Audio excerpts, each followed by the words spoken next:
Good afternoon, and welcome to the July 24, 2025 Board Education Business Meeting.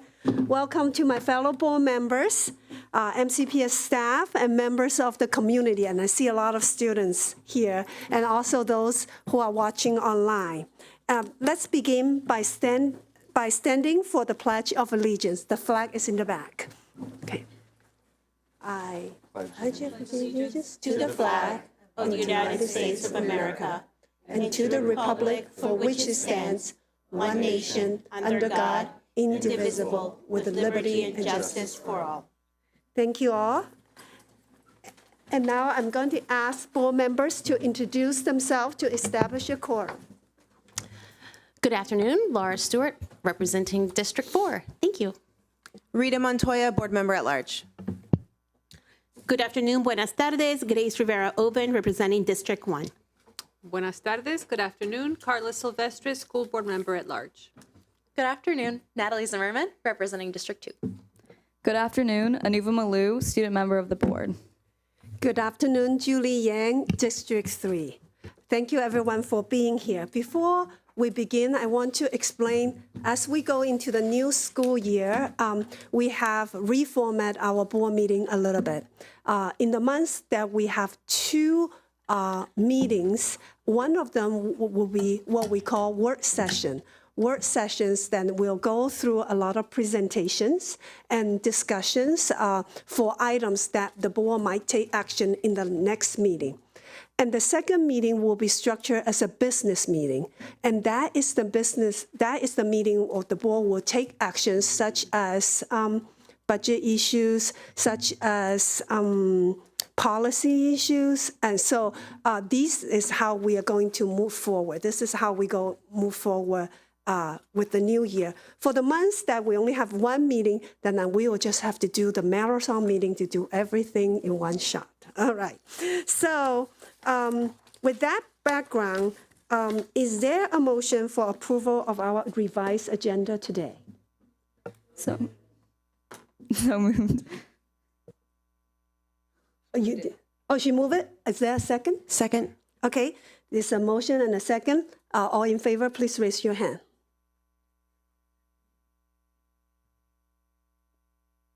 How do you vote? Thank you. That's unanimous. Thank you very much. Did you all also want to vote too? Yeah.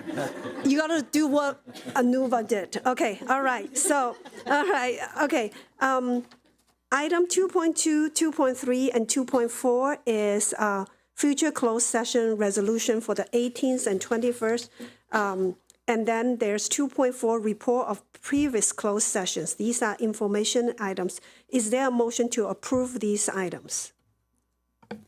Motion to approve. Second.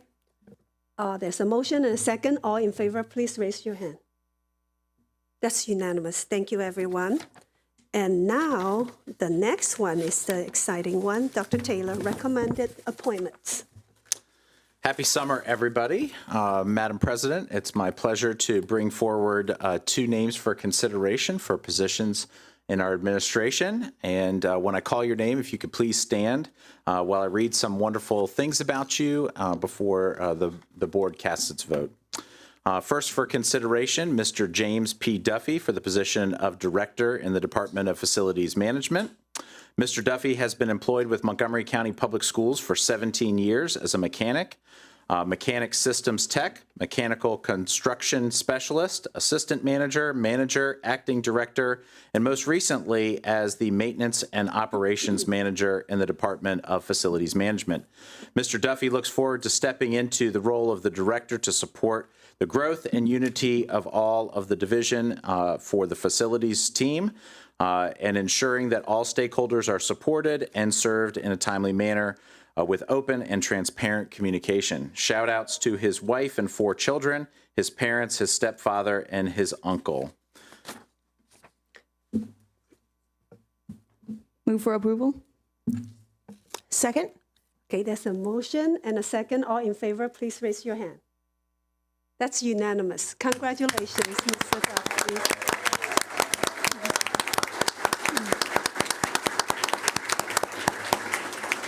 Got some cheers there for the facilities team. I like it. I like it. A lot of HVAC work to do this summer. Got to make sure our schools are cool, and I think our students would appreciate that as well. Next for consideration, Mr. Stephen J. Austin for the position of Supervisor of Payroll in the Department of Employee and Retiree Center on the Division of Financial Oversight. Joining him today is his wife Shannon and his daughter Elizabeth. Mr. Austin has been employed with MCPS for 5 years as a temporary employee, accounts payable assistant, and most recently as a payroll specialist in the Division of the Controller. He looks forward to joining the Employee and Retiree Services Center to provide leadership and process improvement and team collaboration. Shout outs to his parents, Steve and Sandy, who are watching online, and all of the employees and MCPS who can't wait for payday tomorrow. Move for approval? Second. There's a motion and a second. All in favor, please raise your hand. That's unanimous. Thank you. Congratulations, Mr. Austin. Okay. Continue on. We have one recognition. Resolution for the board's consideration today, and it's a pretty important one. As you know, we're doing things a little bit different this year, with the first day of school being a transition day for our kindergarten, 6th grade, and 9th grade students and families. And so we're excited to bring forward a resolution for Get Ready for Kindergarten Month in preparation of the big day. Because it's hard to believe summer is more than halfway over and we're tiptoeing closer and closer to the start of the school year. So I have a resolution for the board's consideration, whereas August is Get Ready for Kindergarten Month to raise awareness of the importance of preparing young children and their families for the transition to kindergarten, and whereas high quality kindergarten readiness supports early brain development, social emotional growth, and foundational learning skills, which are critical to ensuring long-term academic success and closing opportunity gaps for all students. And whereas supporting kindergarten readiness aligns with Montgomery County Public Schools' core values of learning, respect, relationships, excellence, and equity by fostering early learning environments that are inclusive, culturally responsive, and developmentally appropriative.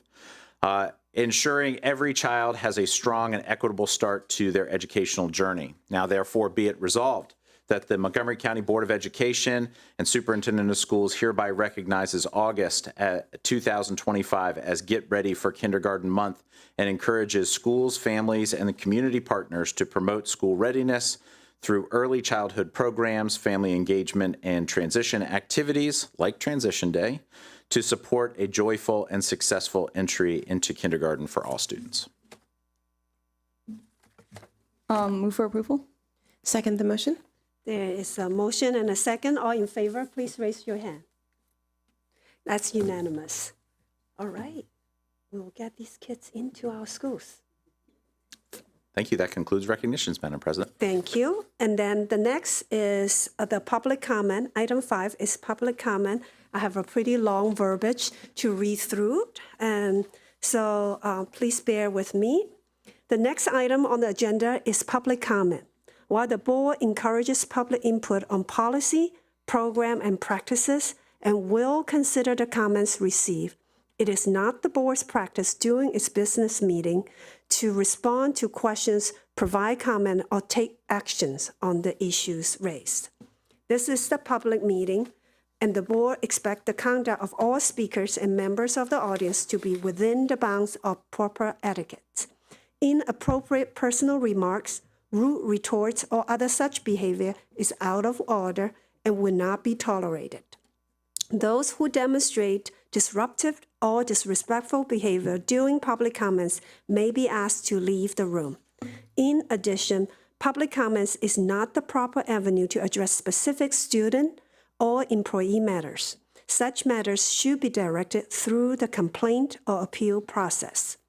Each speaker has 2 minutes to deliver comments. When your name is called, press the flag button and speak clearly into the microphone. A yellow light and the single beep indicate you have 30 seconds remaining. A red light and repeating beeps signal that time has expired. Once you have finished speaking, press the same button to turn off the microphone. Following the testimony, in-person testimony, audio and video testimony will be played. But I think all of you are in person today. So copies of the testimony are posted with the added material for this meeting on board docs. I'm going to call the first 6 speakers to come to the front, and please fill the rows from my left-hand side to the right. Claire Lee, Simone Crispino, Leela Romanathan, Gloria Drummond, I hope I'm saying it correctly, Arav Giragani, and the last one is Marshall Friedman. You get applause. Please be seated. Claire, you can start. Oh, there's no chairs. That's why you're standing. Oh, my goodness. Okay, we will fix that. That we will take action today. Just a minor detail, you know. I said, I've never seen that before, that they stand and stand all together. All right. Claire, we're ready for you. Hello, Superintendent Taylor and members of the Board of Education. My name is Claire Lee, and I'm a rising 6th grader at Cabin John Middle School. I just graduated from Stonewall Elementary, and thank you for giving me this opportunity to speak. I'm here today because I'm worried about how the boundary changes might harm our Stonewall community, the friends and neighbors who made me feel at home when I first moved here. What confuses me is that Wooten High School, the school we're supposed to attend now, isn't even full. So why do we need to move some students away just to add other students in from other schools?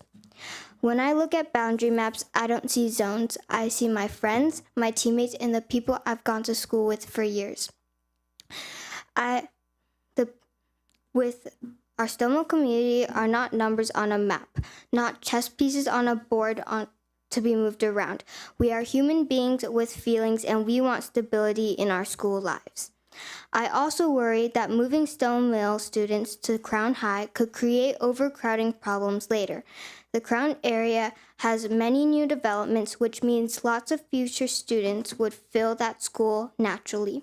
If you add our neighborhood on top of it, Crown could get overcrowded faster, while Wooten, which has space now, could lose students it could easily keep. Our Stonewall community is special because we support each other. Please keep us together at Wooten where we belong. That way, we can keep being there for each other, just like we've been since elementary school. My friends and I were really looking forward to going to Wooten together someday, just like our older siblings and neighbors did. Thank you for listening to my thoughts and working to do what's best for all students. Thank you. Simone, go ahead. Good afternoon. My name is Simone Crispino, and I'm a rising 8th grader at Sligo Middle School in Silver Spring. Thank you for giving me the opportunity to share my feedback about the boundary study. As many people have pointed out, the study is a potential for disruption and is causing stress for many parents, guardians, students, and others. As a student who, from grade 2nd to 4th, was quarantining due to COVID, I can tell you that the current study proposals, just like COVID, will have disrupted many students' school careers. As a student who attended Woodland Elementary School on top of the COVID disruptions, we are doubly impacted. Soon after returning to in-person learning, we were moved to an overcrowded holding school where I spent the last year and a half of elementary school.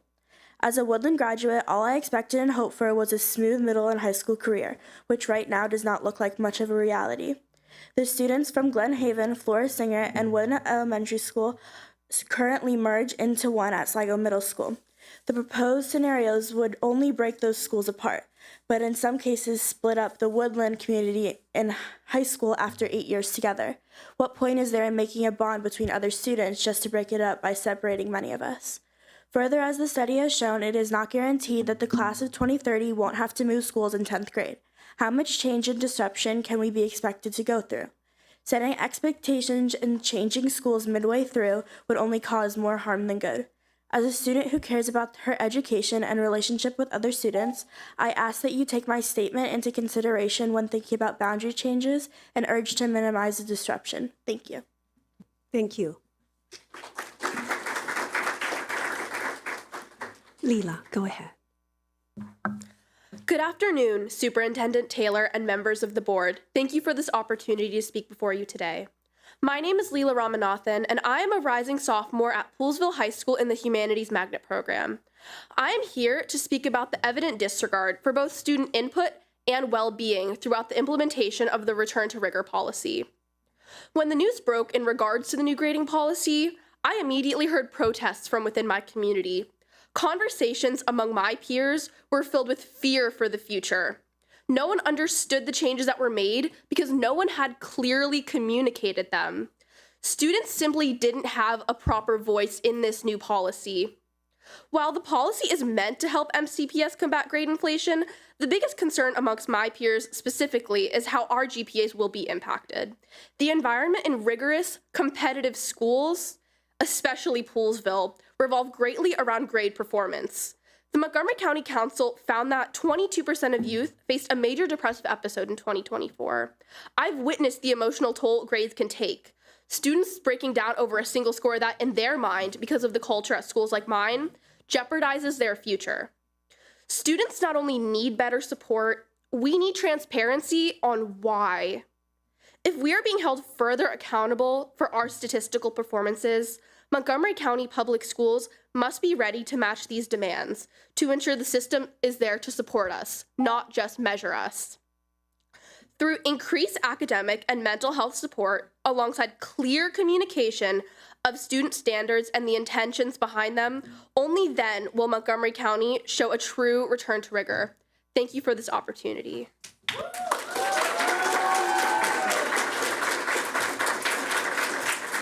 Gloria, go ahead. Good afternoon, Dr. Taylor and the Board of Education.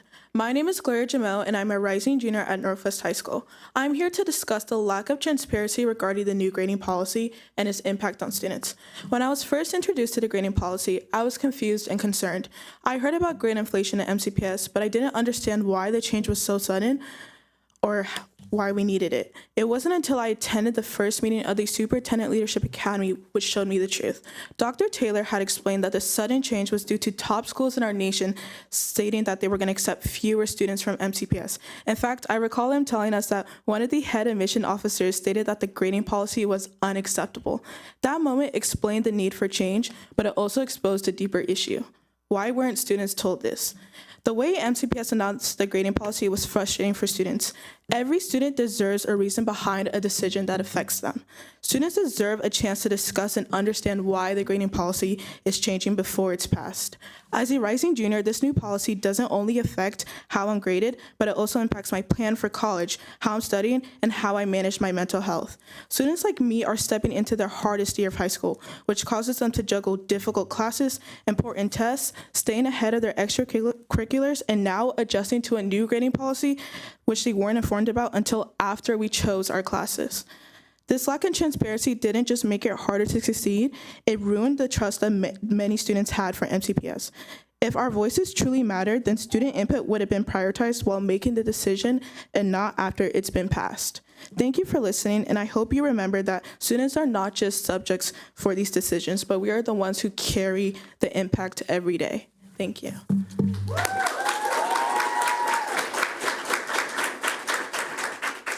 Araf, go ahead. Good afternoon, Dr. Taylor and members of the board. My name is Arv Hiragani, and I'm a rising senior at Poolesville High School in the Global Ecologies program. Today, I'm here, like a majority of students in this room, to discuss policy IKA-RA. But I'm also here to speak for the thousands of students across MCPS who, like me, will be directly affected by this policy, but don't have a chance to speak to you all. Last spring, I hit a wall. I was juggling AP exams, SAT prep, and trying to keep my grades up all at once. But it wasn't just stress. For weeks, I could barely function. I'd wake up exhausted no matter how much I slept. I stopped hanging out with friends, stopped doing things I enjoyed, because everything felt overwhelming. There were days I'd sit in class and feel like I was watching everything happen through fog. I felt like I was failing at everything that mattered to me. The students in this room and throughout the county know what it's like to have things that fall apart during the school year. We know what it feels like when family emergencies happen, when mental health struggles hit, when life just becomes too much to handle. This policy doesn't account for any of that. While I know some students were surveyed about this policy, I don't think enough of us were part of this conversation.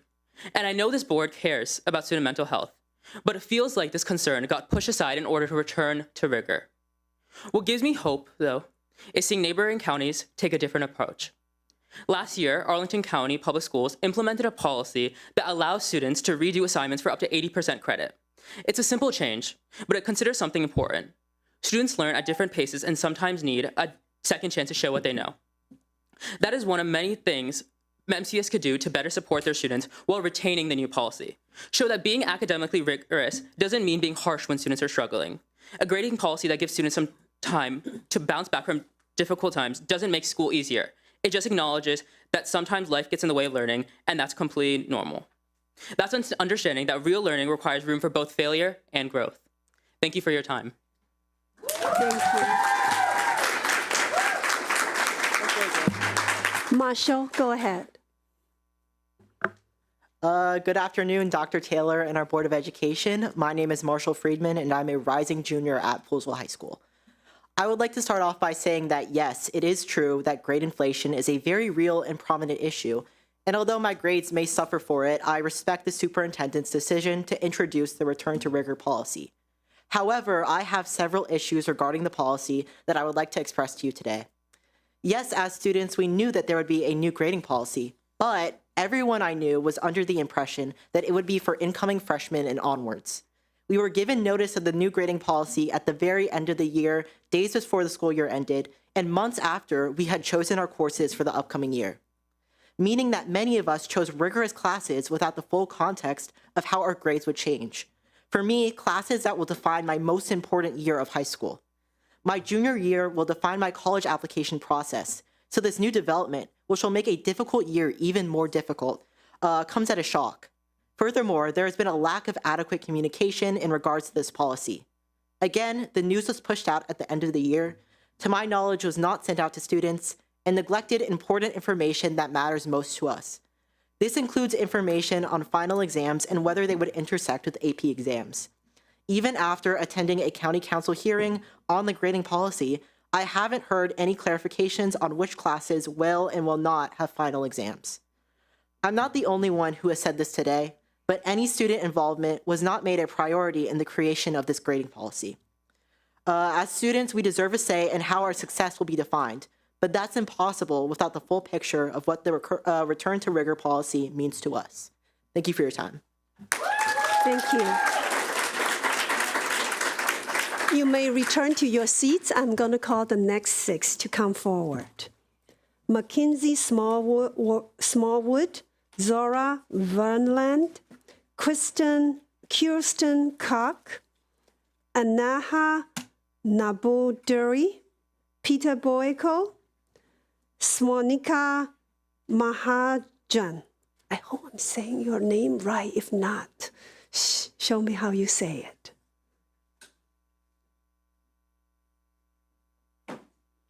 Mackenzie, go ahead. Good afternoon, members of the board and Dr. Taylor. My name is Mackenzie Smallwood, and I'm a rising senior at Northwest High School. I understand that nothing I will say will change your decision on the grading policy, but when you put these ideas into action, why weren't student voices considered? In your own words, averaging all 4 marking period grades will make everything more fair. But as someone who struggles during the 2nd and 3rd marking period, this shows me that the efforts I make to improve are pointless. I push myself to do the best work I can, but this will only tell me that there is no hope for improvement if I've already failed in the past. Adding summative assessments will only increase the stress on students who are overwhelmed by AP and IB tests, projects, and heavy workloads. These tests will reverse progress on all of the mental health work you all have been prioritizing.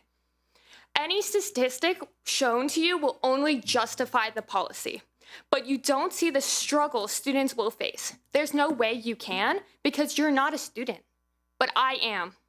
I see friends lose their hobbies and study through lunch because one grade could ruin their yearly GPA.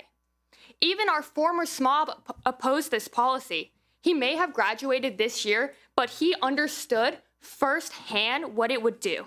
Still, his voice was drowned out by the adults focused only on numbers. Remember who this policy affects: the students. It limits their very growth you say you want to encourage.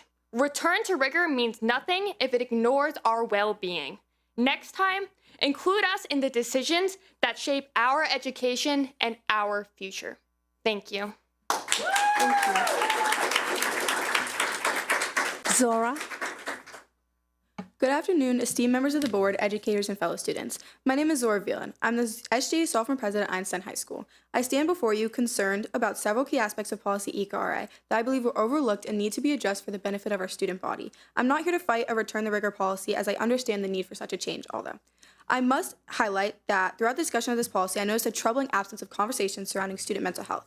I've always been a straight-A student, yet I've fought, often silently, against the heavy weight of mental illness. There have been days I couldn't leave my bed, let alone make it to the classroom. Days I felt there was no reason to continue, and I lost my light. Their lesser grading policy that provided a lot of slack, that was my lifeline. Without it, I would have failed significant portions of the semester and possibly even the year. And yet, when MCPS crafted this 20-page ECRA document, yes, I read all 20 pages, you'd struggle to find so much as a footnote acknowledging that 1 in 5 students experience symptoms of depression. As we navigate the demands of our, not yours, our academic careers, we must also consider the emotional and psychological toll that certain grading practices can have on students. It's essential that any grading policy recognizes the importance of academic achievement while also creating a supportive and healthy learning environment. Policy ECRA just doesn't do that. I also want to highlight the significant lack of student representation in shaping this policy. No decision about students should be made without students. We're the heart of the system, and yet our voices were absent from this 20-page document. Research shows that when students are included in policymaking, equity, engagement, and mental health improve. Our voices were only considered when you wanted to hear about the faults within the previous system. You use our voices to defend your new policy without even taking into consideration our opinions on the policy itself. Our insights, experience, and suggestions, they're not optional. They're essential. In conclusion, I urge the board to reconsider policy ECRA, emphasizing the need for clearer interpretations, a priority to be placed on our mental health, and for students to be involved in the decisions that are impacting our academic experiences. If your new grading policy claims to support excellence but fails to protect mental health and student voice, have we forgotten the definition of excellence? And if not us right now, if no charge for transparency and no recognition, then what? If not today, then when? Thank you so much. Thank you. Kirsten. Good afternoon, Dr. Taylor and members of the Board of Education.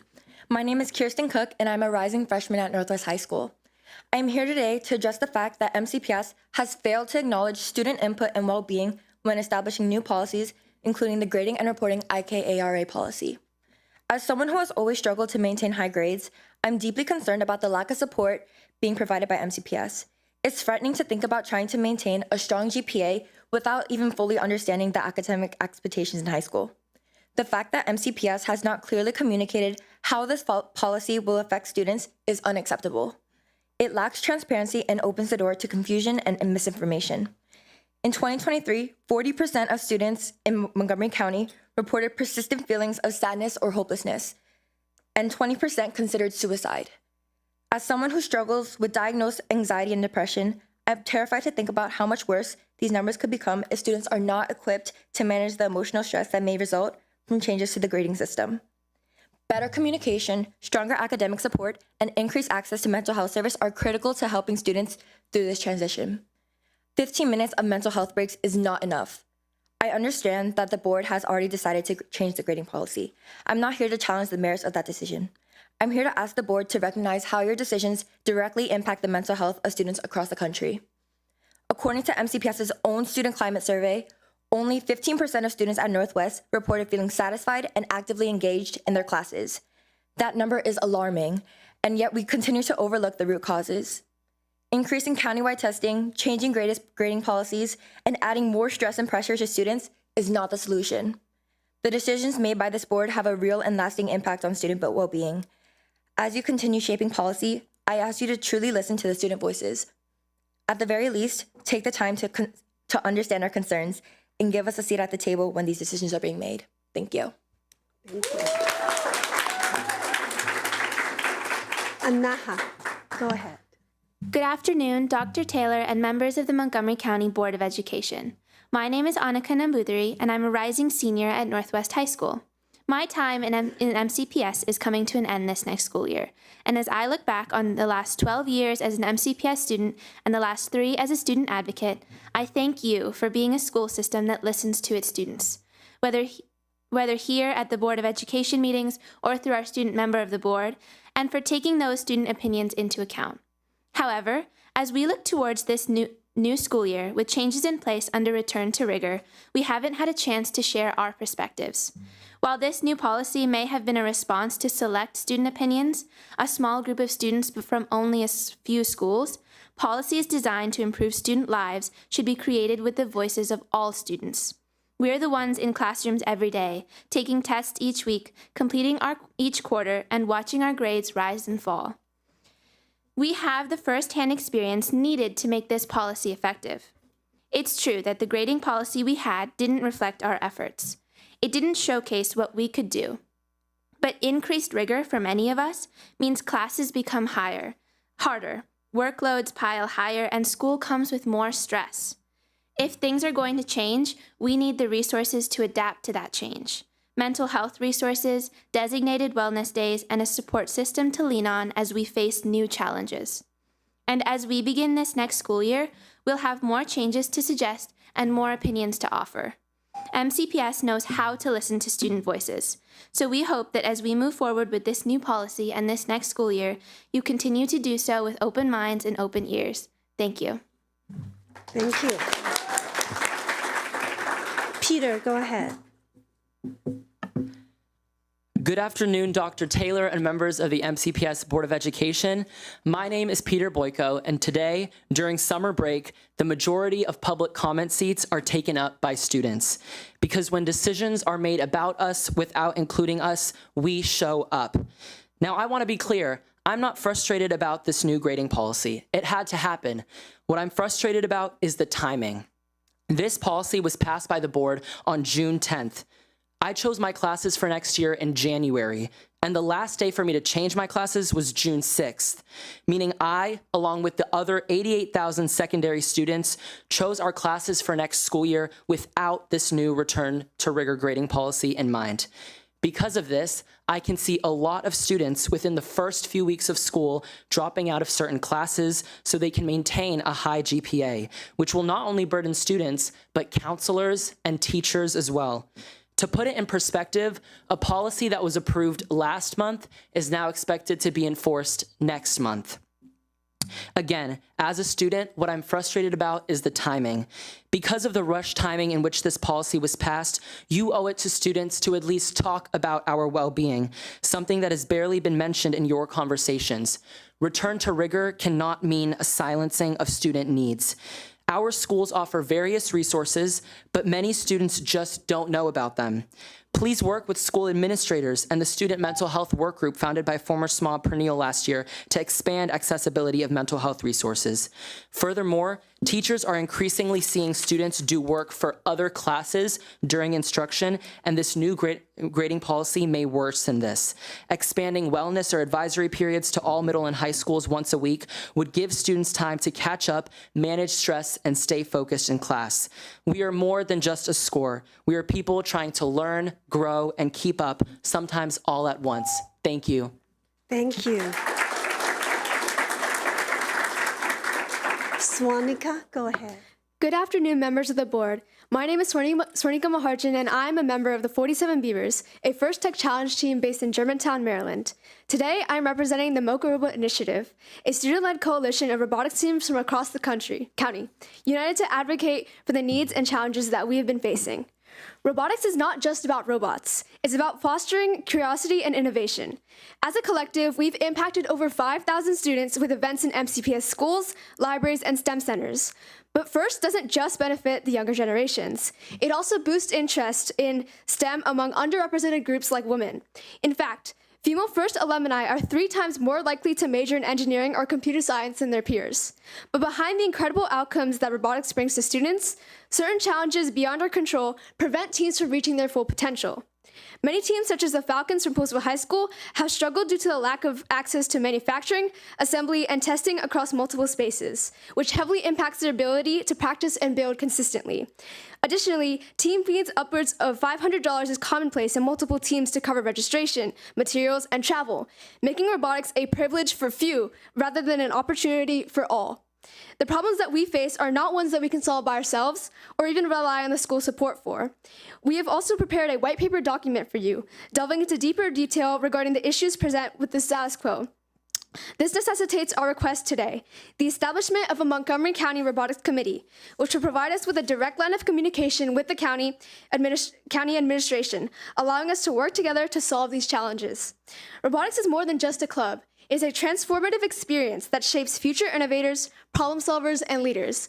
By supporting Mocha Robo, you are supporting young learners, women in STEM, and providing countless opportunities.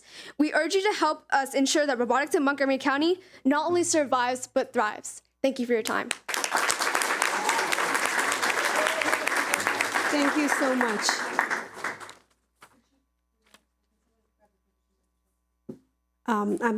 Please return to your seat, and I'm going to call the next set of speakers to come to the front. Jan Villani, Melissa McKenna, Rina Samatari, Justin Tom, Alexander Bernstein, and the rest are video.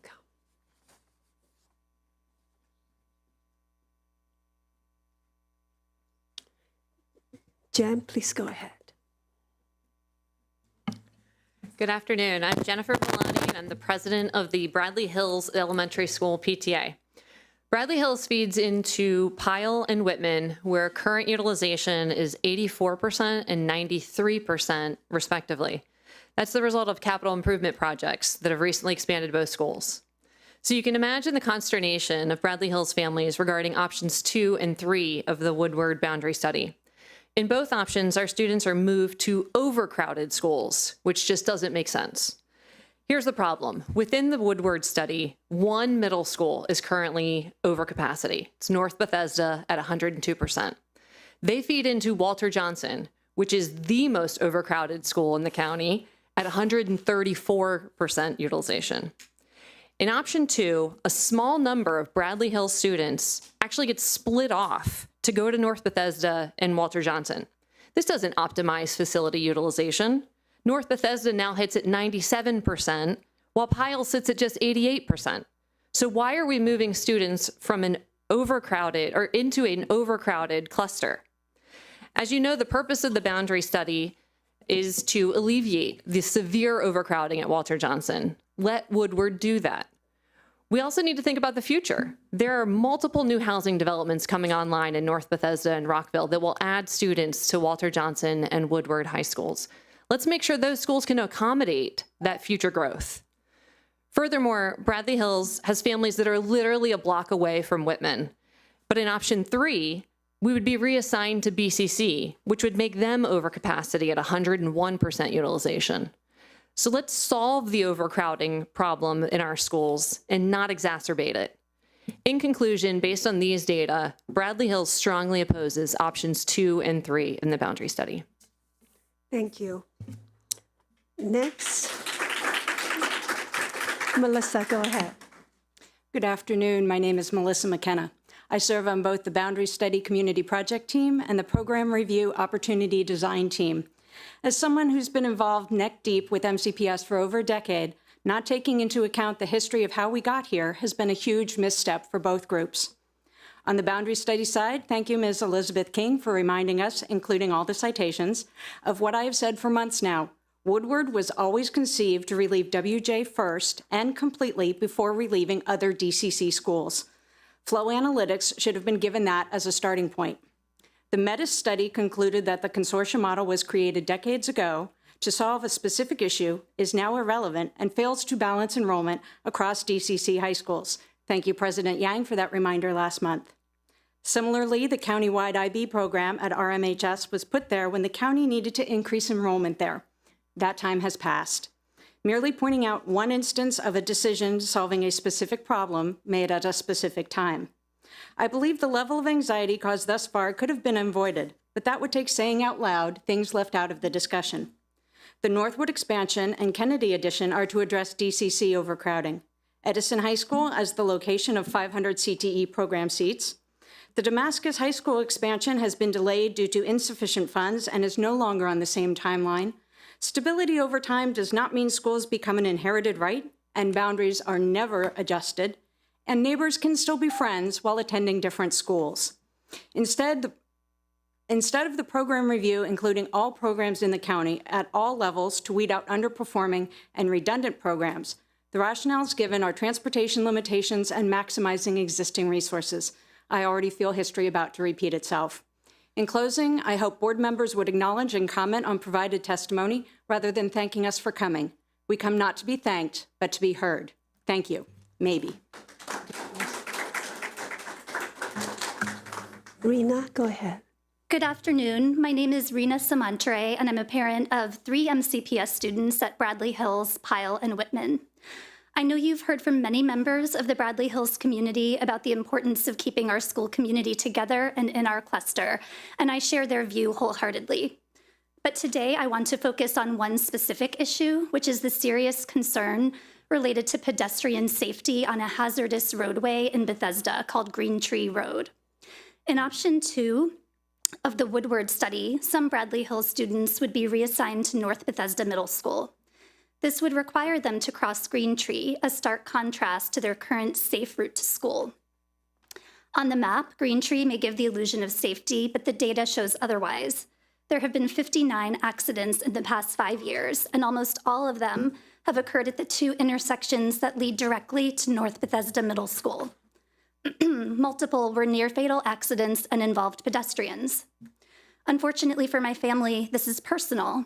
In June of 2023, my husband was driving on Green Tree after dropping my boys at a soccer practice after school, when a teenage MCPS student, distracted and with phone in hand, ran into Green Tree Road without looking into 2 oncoming cars. In a split second, my husband had to make a harrowing decision to collide head-on with the oncoming car in an attempt to avoid the student. Both cars were totaled. My husband sustained significant injuries, and this is something that we never want to see happen in our community again. Because Green Tree has crosswalks, students will inevitably cross, returning from activities on weekends and evenings, and as their peer groups expand across Green Tree. Hazard busing will not solve for that. For those who live in our community and know the dangers of this road, the idea of middle schoolers crossing daily is terrifying. I know you all have a very difficult job balancing the feedback you've received, but student safety must be non-negotiable, and we implore you to ensure that this road remain a hard boundary in all options. Thank you. Justin, go ahead.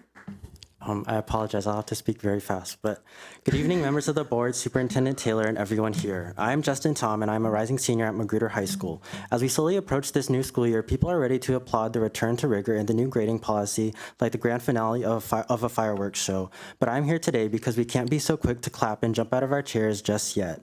Before we start cheering, we need to ask ourselves, are we lighting up the sky, or are we launching so many fireworks at once that students can't see where to stand safely? Today's educational landscape is fundamentally different. We're balancing rigorous classes, extracurriculars, jobs, internships, a social life, and scholarship and college applications, all while competing in an admissions landscape far more cutthroat than what most of the adults in this room faced. Additionally, student mental health crises are at record highs, and the workload combined with extracurricular expectations is exponentially greater. Holding students to these standards without accounting for modern realities is unfair. The new policies seem to prioritize a theoretical idea of rigor over the practicalities of student life. And with college becoming less affordable by the day because of a certain administration's decisions that have gutted student support, we can't risk interfering with potential merit scholarships and programs that depend on our GPAs. Students earning the grades they deserve is not out of question. The question is whether the metric for deserve is being shifted mid-game in a way that punishes students rather than supports them. Students have built their high school strategy under one grading regime. We all want to be prepared for the realities of college and life beyond high school. What we don't want is to be told halfway through the marathon that the finish line just moved farther away. I want to emphasize that this is not about rejecting rigor. It is about about implementing rigor with careful consideration and accommodation. We are not underestimating what MCPS students can do. We want to be challenged to grow and to achieve authentically. This new system is excellent for incoming underclassmen, but not so excellent for those without sufficient time to adapt or without stress and well-being being fully addressed in the policy formulation. In this entire policy, the only place mental appears is inside the word supplemental. That says everything. Student well-being and mental health deserve more direct integrated visibility than that, especially with these new changes. Implementation is the name of the game, and I hope you play that game with the wisdom to listen and the courage to center our perspectives. Give students a fair chance to rise to these new expectations, listen more to our perspectives when making future decisions. Student voice isn't yours to give or ours to earn, it's yours to honor by listening. Often as humans, we reject ideas simply because they're delivered in a tone of voice that is perceived as unsympathetic to us. If I've come across as harsh or unreasonable, I hope you focus on the substance of my words rather than the inflections of my voice. Our student voices are powerful, resonant instruments, and I urge you to truly listen to our stance today because we are a symphony calling for change, and I hope you join its chorus. Thank you, Justin. You did try to talk very fast. All right, Alexander, go ahead. Good afternoon. My name is Alexander Burstein. I'm a resident of the Stonebridge community in North Potomac and proud parent of 2 Wooten graduates, one of them from just this year. I'm here to express serious concern about the proposed forced reassignment of the Stonebridge townhomes from Wooten to the new Crown High. This proposal is based on a deeply flawed and inequitable boundary study. Already 155 of my fellow townhome residents have expressed opposition to the current options. Let me be clear, this proposal contradicts the board's own stated goals: geographic proximity, community integrity, safety, equity, and emotional well-being. We already heard today from current MCPS students Claire and Simon on the emotional toll this is taking them, so let me focus on the rest. First, geography. Stonebridge townhomes are being reassigned to Crown with no option to remain at Wooten, even though Crown is nearly an hour's walk away, but somehow still in a walk zone and not along a parkway like Wooten is. Meanwhile, a small wedge near the Washingtonian Mall directly across from Crown is given 2 options to stay at Wooten. This defies logic. Second, community. This plan splits Stonebridge in half. Single-family homes get 2 options, Wooten or Crown. Townhomes get only Crown. That destroys the unity of our neighborhood. The board may be committed to avoiding islands and excessive articulation, but this plan does the opposite. It creates an island. Third, safety. The proposed boundary ignores major dividing lines like Route 28 and Great Seneca Highway, real barriers between our homes and Crown. Instead, it draws a patchwork of zones that feel arbitrary and disconnected from how people actually live and move through the area. It's a boundary that only makes sense on paper, not on the ground. Fourth, equity. Townhome families get no choice, no school bus. Single-family homeowners do. That's not equity, it's exclusion. It sends a chilling message. If your home isn't worth $1 million, your voice doesn't count. And finally, Wooten is not overcrowded and is not projected to be. This forced reassignment solves nothing and instead creates a great deal of harm. The board can draw upon any resource for assistance in redistricting, yet ultimately the final decision is the board's to make. Please reject these poorly thought through options. Revisit the study with local input using board's own stated goals and with real fairness. Thank you. Thank you. We do have 3 testimony on video. MCPS TV, can you please play them? Good evening. My name is Leo Fan. As a student in Montgomery County Public Schools for nearly a decade, I've witnessed countless changes to our school system. However, none have sparked as much concern as this new grading policy. Nearly all students I've conversed with have voiced key concerns, and the response has been one of overwhelming frustration and disappointment. According to our county's Office of Legislative Oversight, 1/3 of all Montgomery County Public School students from ages 12 to 18 have had to receive mental health treatment. Unfortunately, this is not an outlier. Students in our county and others have been facing a continued mental health crisis in the years after the COVID crisis. Nearly all students I've spoken to reaffirm the concern that this policy will only worsen the student body's mental health crisis by increasing the stress on students who may already be struggling. Issues like attendance or poor grades are rarely caused by low stakes or a relaxed grading policy. In almost all cases I've seen during my time at MCPS, they are caused by much deeper issues.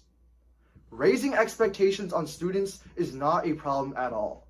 But when a policy fails to address the root cause of issues while adding pressure onto an already overwhelmed student body, I, along with much of the student body, should strongly urge that this new grading policy should be reconsidered. Thank you.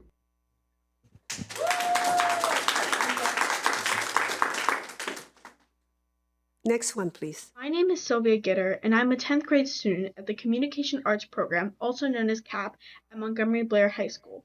While I agree that access to academic programs within MCPS is a problem, I don't think that current changes are fleshed out enough in order to fully function properly. The part that concerns me the most as a graduating student in 2028 is that these changes are happening too soon and without regard for established magnet communities. For CAP specifically, it is an interdisciplinary magnet that emphasizes not just the humanities, but leadership and media. CAP allows students to be in a close-knit environment while still promoting creativity. We get to simulate Congress and presidential elections and create our own films with a fake Hollywood premiere that all culminates in a senior presentation that allows you to reflect on all of your achievements in the time at CAP, a program that is very special to me and has allowed me to form bonds and create projects that I never thought would be possible. Under the new regional system, both the DCC, which CAP pulls from, and the nature of the regional program system, having no category for a program like CAP, could cause the special program to disappear. MCPS implementing these changes could also potentially move CAP's location, or alter the program in some way that would leave current students like myself at a loss about what to do with their senior year without these programs. As the Board of Education, you should first and foremost ensure that current students in the 2029 school year that apply to these programs without knowledge of these changes don't get left behind. Additionally, rather than trying to create an entirely new system, please consider strengthening or expanding programs you have already implemented, including the MCC² Associate's Degree Program at Northwood or the pre-existing NEC or DCC academies. Thank you very much for your time.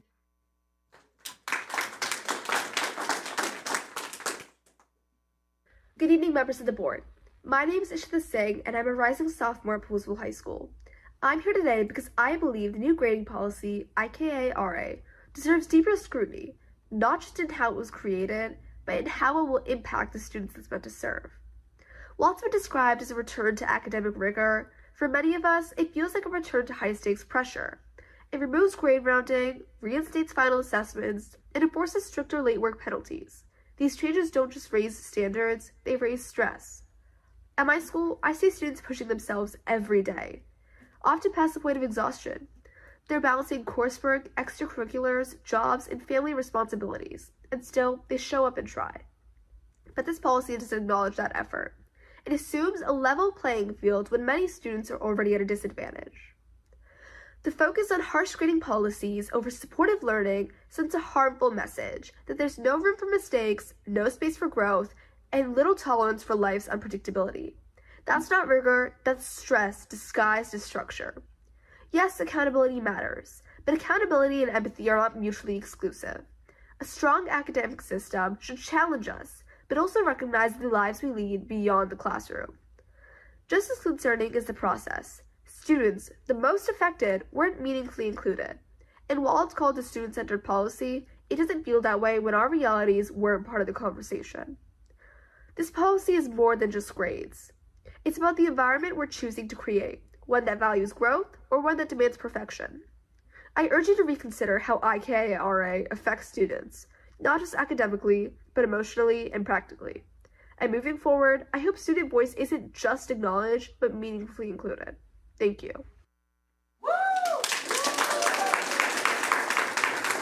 Thank you.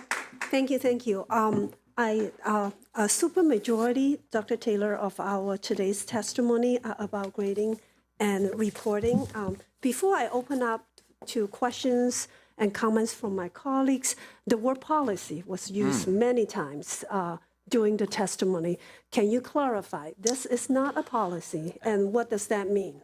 Absolutely. Our grading policy has actually not changed. Our regulation has changed, and the board itself has actually not voted on any change that impacts grading or reporting, because that's something that our administration does, not something that the Board of Education is responsible for.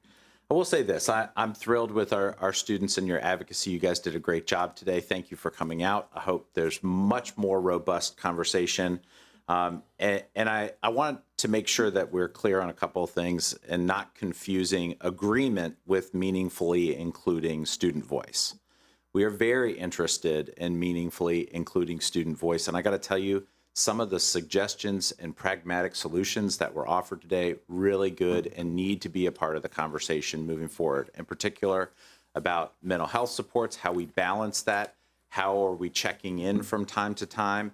And I got to tell you, a great point for student advocacy today might be, what does it look like after the first marking period? What does it look like after the second marking period? And are we tracking that data? And are we looking at that? And how are we measuring this as it's implemented?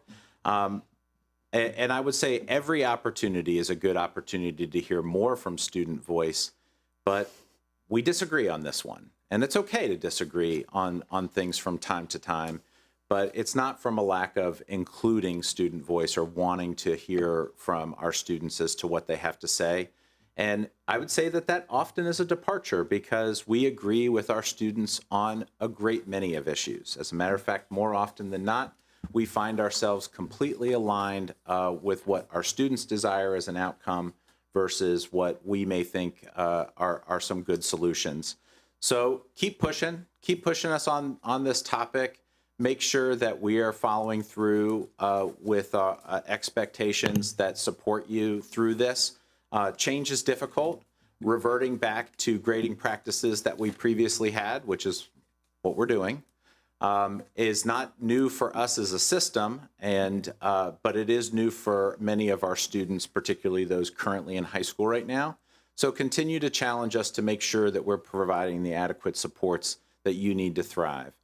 We appreciate the engagement, but this regulation as it stands right now, we want to make sure that it is done with fidelity and that you're supported along the way. So keep bringing the great suggestions, everybody.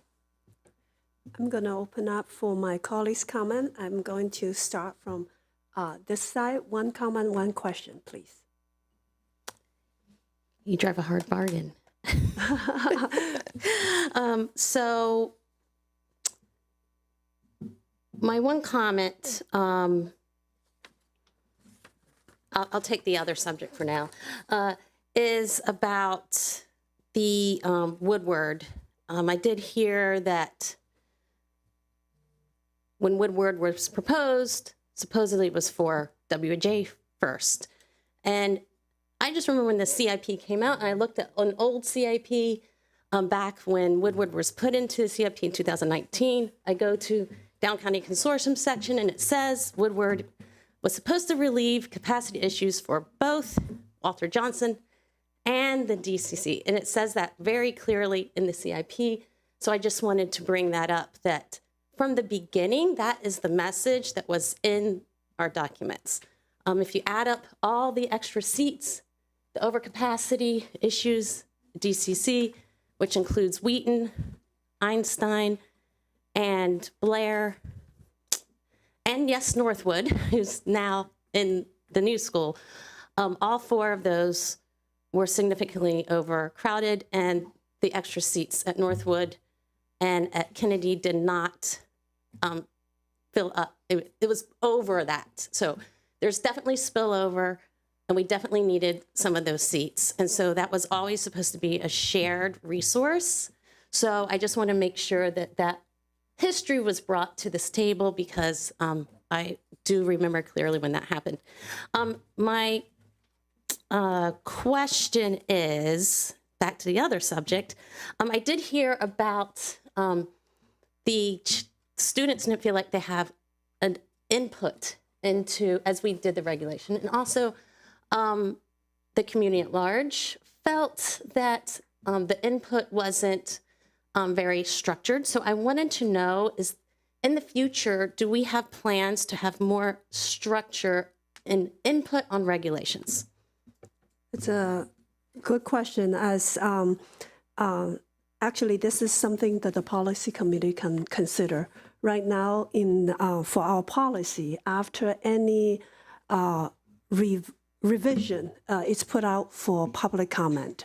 However, that is not the practice for regulation. We definitely should consider that. In the fall, in the policy committee, we can discuss that. That's terrific. And I want to make sure that we involve the student input on that policy in the regulation. So the feedback suggestion, the feedback possibility. Sure, absolutely. Thank you. So thank you everyone for coming today and taking the time, especially our students. I know it's summer and there maybe are other things you could be doing. So I do appreciate you coming here to use your voice. I actually am very concerned about your mental health. So in just the testimonies I heard today, I heard about students who are losing enjoyment in the things they do. Everything feels overwhelming. They're in a fog. I heard a student say they couldn't leave their bed. They didn't feel a reason to continue. And a variety of other really concerning comments to me as an adult and quite frankly as a parent, right? I have kids that are in the schools as well. And I take these things that kids say very seriously. And so when I hear kids saying things like this, I do get very concerned for your mental health, irrespective of grading or anything else that's going on. As a parent, if I heard my child say those things, I would be making a few phone calls to doctors and other resources. So my question that I have is for my fellow parents who may be in the audience, who may be watching at home. I hope you're all watching at home. Are you checking in with your kids? I know it's hard. I know we are all so busy and there's so many things to do and kids say all kinds of things and sometimes we don't know if we should take them seriously or not, but especially during the summer, it's a great time for us to do those check-ins, to have conversations with our kids, to find out what they need, what they feel like maybe they don't know what they have access to. And for the school system, I hear and I've heard throughout the year students sometimes say, oh, well, I didn't know about that. Oh, well, I didn't know about that. And I know, my kids are younger. If something comes through the messages, I can say, okay, come here, and we can talk about it. When you're a teenager, it's a little different, right? And I get that. But how are we making sure that the information is trickling from the messages we send home to parents to our actual students who may be older and your schedules don't always line up with your parents, right? Do you want to answer that? Oh. Sure. Well, I will say that our communication channels as adults do not always reflect well with our student population. We use this funny thing that is a little dated in the student world, email. I know it's not recommended. We should probably go Instagram as a platform. But in all seriousness, this is a great opportunity for us to have better two-way communication on a lot of issues, not just one way or pushing ideas out for information, but rather having some kind of feedback loop and some kind of opportunity and mechanism for feedback. And that's actually been a historic weakness of us as a school system, not just with students, but also with parents as well. And I'm sorry, I don't mean in terms of getting the feedback for regulations or things like that. I mean in terms of making sure that students know very explicitly what mental health resources are available to them within our schools, because I know there are a lot. And then also in our county, there are a lot of resources. There are national hotlines. Some of them are in danger of being canceled, but there are people who care about you, right? I know it can be hard to talk to your parents as well sometimes because you're kids and you're teenagers, but there are other adults who are always happy to talk to you and to engage in those conversations so that we can help you. So please just don't hesitate. Ms. Rivera-Ovens. Thank you so much. I just want to say to our sixth graders, our eighth graders, and our students how incredibly proud I am of you coming to testify. But I just wanted to call out a couple of the young people who testified today. Claire, for a sixth grader to come and testify, kudos to you. And I just want to say we heard you and we're aware of what you're talking about. So thank you for being here. And Ara from Poolsville, it takes a lot of courage to come and to admit some of the things that you did. And I want you to know that that's very courageous and you're not invisible to us. And I know Zora left, but I just want to see that, she found her light. She shone very, very bright today. So when you guys see her, please tell her that. But I'm just, again, going to ask Dr. Taylor to please look at ways to review this implementation for the sake of our students. It might be a bit of undertaking on our part. I cannot imagine with all the technology that we have today, which is much more than I had during when I was in your shoes and back in the 80s. Cannot imagine that we cannot see a way to compromise to be able to make those modifications. It might take a little bit extra from us, but I do know that this is going to be a burden. And I know one of your classmates from Northwest High School last time testified about how hard it is even to see your counselor, how long it takes to see your counselor. So some things have not changed since my son graduated in 2020. It takes a long time to see your counselor. So even though we think that these changes, and I'm a supporter that we need to make these changes, but I know that they will have implications in your transcripts and how you see yourselves. But let me just tell you that you are incredible young people with incredible talent. And you will go far with or without this change. Because if you have the time during your summer vacation to come here and advocate, not just for you, but for your colleagues and for your other classmates who might be working right now, who cannot be here and be part of their voices, but you are. So I want to say thank you to that. I know Dr. Taylor is going to look into this. I know he hears you, and I know you represent a large group of students. So with that, I just want to say gracias, thank you for coming and for showing up and for advocating. And I hope you continue that advocacy many years after you graduate from our schools, because we need that kind of leadership more than ever in our country. Thank you. Ms. Silvestri. Just to tell you that I have questions about the boundary study, but since we have a presentation, I'm going to hold my questions to then. Okay. Mrs. Zimmerman.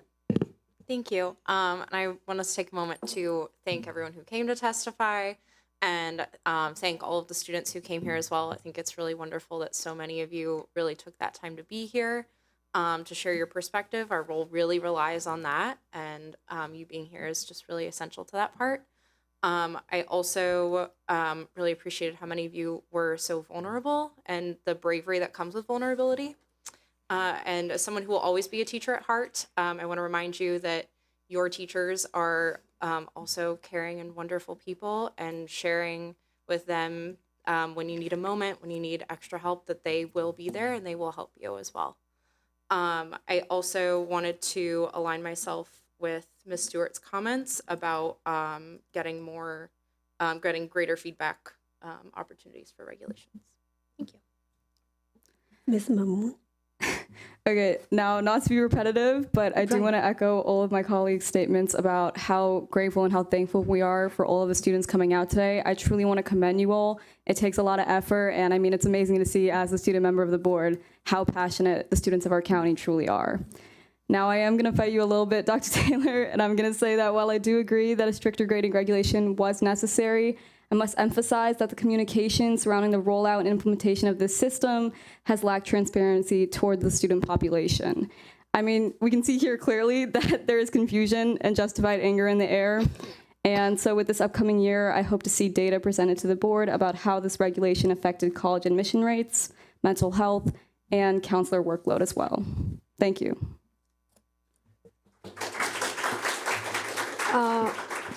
I'm going to go to the second round. Can we just go straight to questions? Well, actually, I wanted to comment, because I didn't get a chance to comment, about how I really felt. Let's go quickly. I really Please felt the mental health issue, because I actually lived in my house with a child of mine who was in a very rigorous program, often had to stay up late, was often fighting for that A all the time and do those extracurriculars, and lost sleep, and sometimes was balled up in his bed, and I'd have to be there cheering him on. It is difficult. And then he did apply to all of those colleges that a lot of you guys are applying to. And then still, even though thought he gave 150%, did not get into his top schools. But guess what? It's okay. He went to college, he graduated, he's going to graduate school. But looking back at those times, it was really difficult. And the competition is so difficult. So I understand, but really, this is going to make our system stronger in the end, and we'll be able to compete better on the world market. And it is a world market. We need to be able to compete, but we also need to have that flexibility. And this is where the 50% rule comes in. So we need to make sure that we're actually implementing the 50% rule, and with fidelity and with consistency make sure teachers are applying it consistently. And then we also need to make sure that those grades are being implemented into the system correctly. And then as we move to those deadlines where you can't turn in assignments anymore, that you're getting those other assignments in timely, so you're not left with that last day before all the assignments are in. So that's my message, is that we need to circle back and make sure we're doing all of the mitigation with fidelity and make sure that you do have access to adults. And please write me if you feel like you don't have access, because I want to make sure that you all are supported. And I just thought those were really important to say. Thank you. Ms. Rivera. Thank you to my colleague for also being brave and vulnerable. I think that's what leadership is, right? To have good role models as we have these roles in our communities. I just want to very quickly say, Dr. Taylor, and I know we didn't hear from them, but there were quite a few of them of our community liaisons in the audience with signs. And if we could just make sure, and I know there's hiccups whenever there's changes, and I probably can think probably was because they went from 10 months to a 12-month year payment that they did not get their first payment. But from somebody who runs a nonprofit account, I can tell you that these are tough times and people live paycheck to paycheck. So I just want to hear a commitment that those folks, because they're not invisible, they were here, that they will be getting what they have earned. And I know it was not intentional, but it was a transition. And when transitions happen, sometimes things don't go as well, and that is okay. But I saw that they were here, and I just don't want them to feel like we're not supportive of them. Dr. Taylor. Well, I'm delighted to report that job classification was paid on time, which is tomorrow. Yay. So. Okay. So, all right. You hear it out here first, so that's good news to hear. Thank you, Dr. Taylor. Ms. Matoya. Thank you. I'm sorry. I didn't realize I didn't have my light on. My question, Dr. Taylor, is for you. Can students change their school schedules once classes start? How does that work? My kids aren't in high school yet. They're still elementary, so. Yeah, there is an add drop period, so people can reevaluate at the start of the school year. It's not optimal, obviously, because master schedules are built out, but there is capacity, and people can change their mind. And some people have changed their mind over the summer as well as to classes that they want to take to balance loads, and that's completely normal. It happens every year. Okay, so I just want to encourage the students that are here, and then of course I know you're in various groups, and all of you are very active in a variety of things, so I've seen you in other spaces. Let your peers know, right? The schedule you have now does not have to be the schedule. And like Ms. Stewart said, right, there's a lot of ways people get into college. You could do all the things, whatever those things are, and it still could not. I also had a very rigorous high school experience and various things and law school applications, and so I get it. But there are a lot of reasons people get in or don't get in. And so I'm really concerned about the stress actually that you're taking on yourselves. Right? So make sure that you're thinking about what course load is reasonable for you, just like we all do in our careers, our workloads, right? I don't take on hobbies because I don't have any time. It would stress me out. So that's just something that I do for my own work-life balance. And those are the things that we're here to help support you with as well, to figure that out as you map out your futures. As the chair of the policy committee, I want to invite all of you in the fall when we talk about how can we do regulations better to incorporate community feedback. Please participate. Please help spread the word so we can get the student input as we move forward for the future. Thank you, everyone. And the next business meeting for the Board of Education for public comment will be on Thursday, August 21st. Sign up for public comment will open on Thursday, August 14th at 6 p.m. In addition to online sign-up for public comment, we allow for in-person same-day sign-up when space allows. And allocated slots may be filled on a first-come, first-served basis on the day of the meeting. All right, if you are signing up for in-person, please arrive at least 15 to 20 minutes before the start of the open session, and the sign-up will close 15 minutes before the public comment begins or when the slots are filled. And I know board members and the public are really anxious waiting for the next topic, which is I'm jumping right here because I'm really anxious to talk about boundary and program study. I admit. All right, let's not skip item 6. Okay. Yeah, we need those. Yeah, we do. Item 6 is consent items. Are there any consent items board member will request to be pulled for clarification? Yes, Ms. Montoya. No. Okay. All right. Any items? Dr.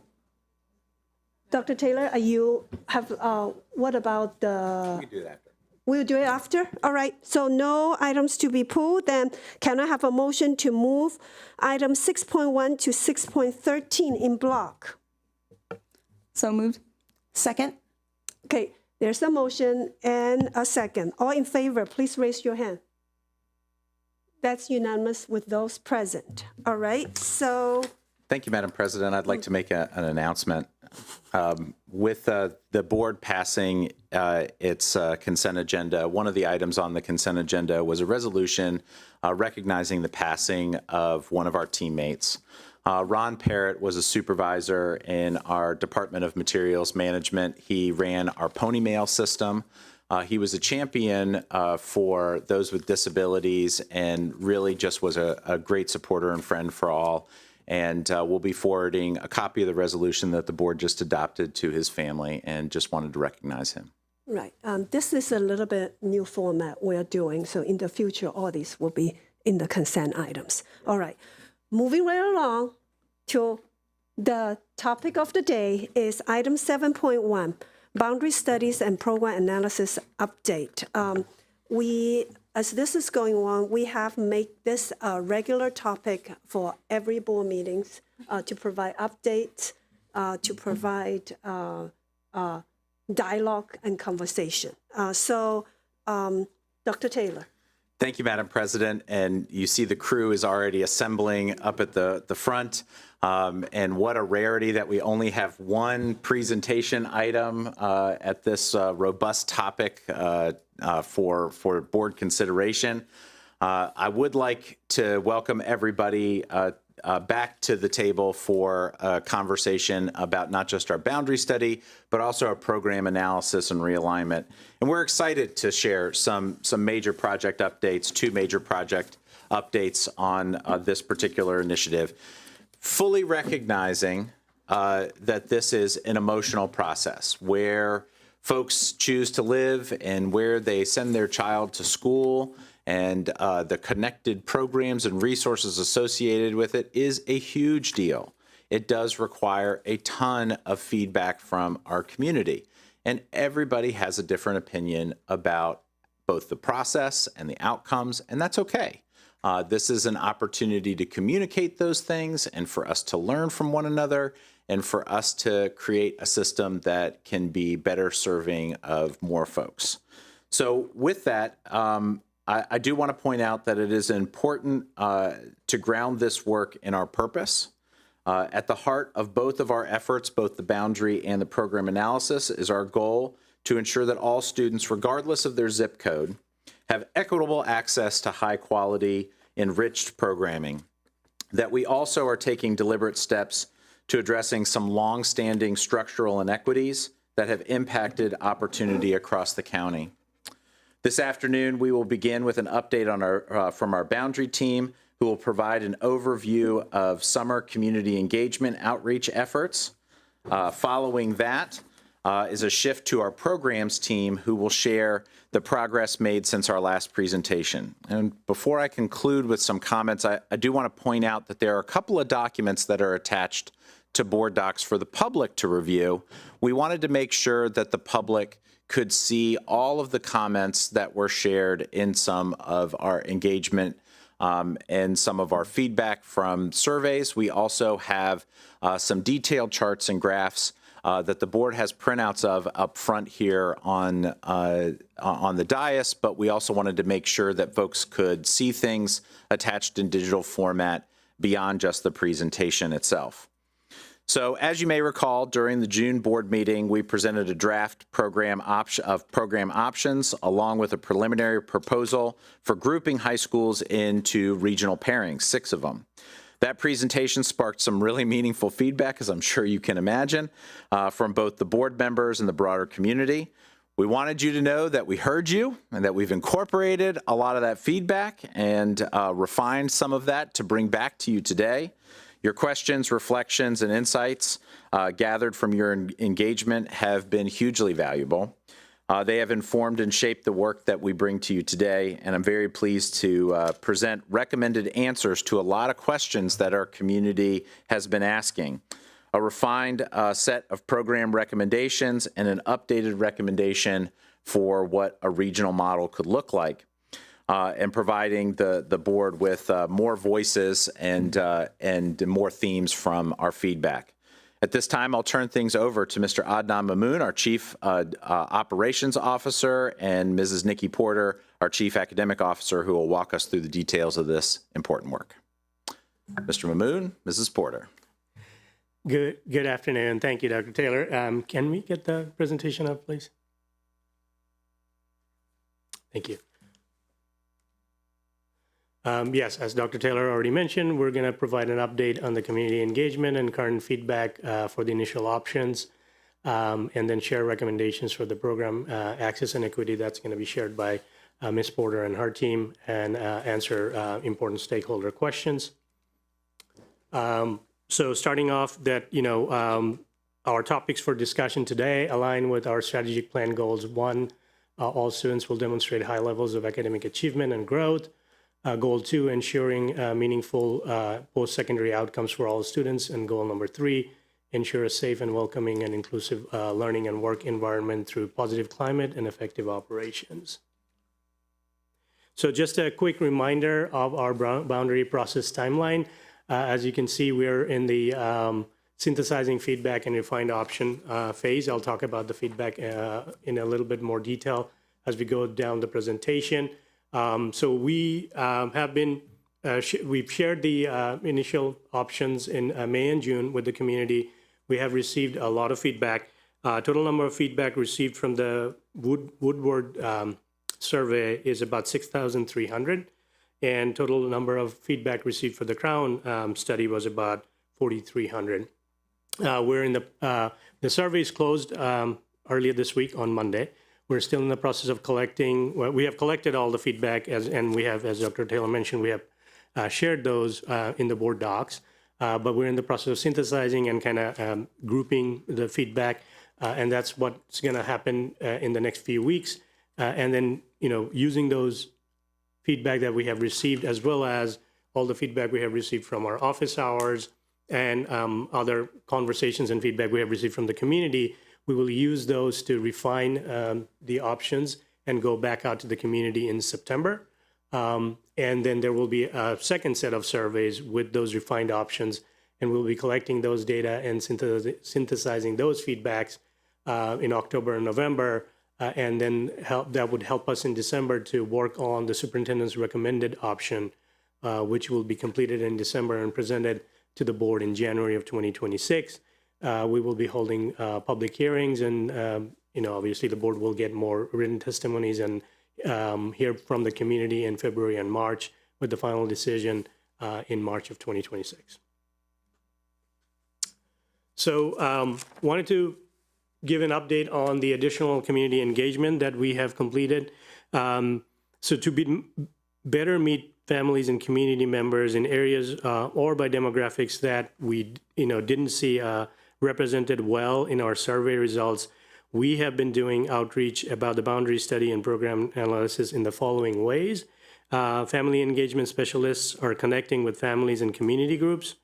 Communications department hosted a Facebook Live in Spanish with now more than 4,600 views.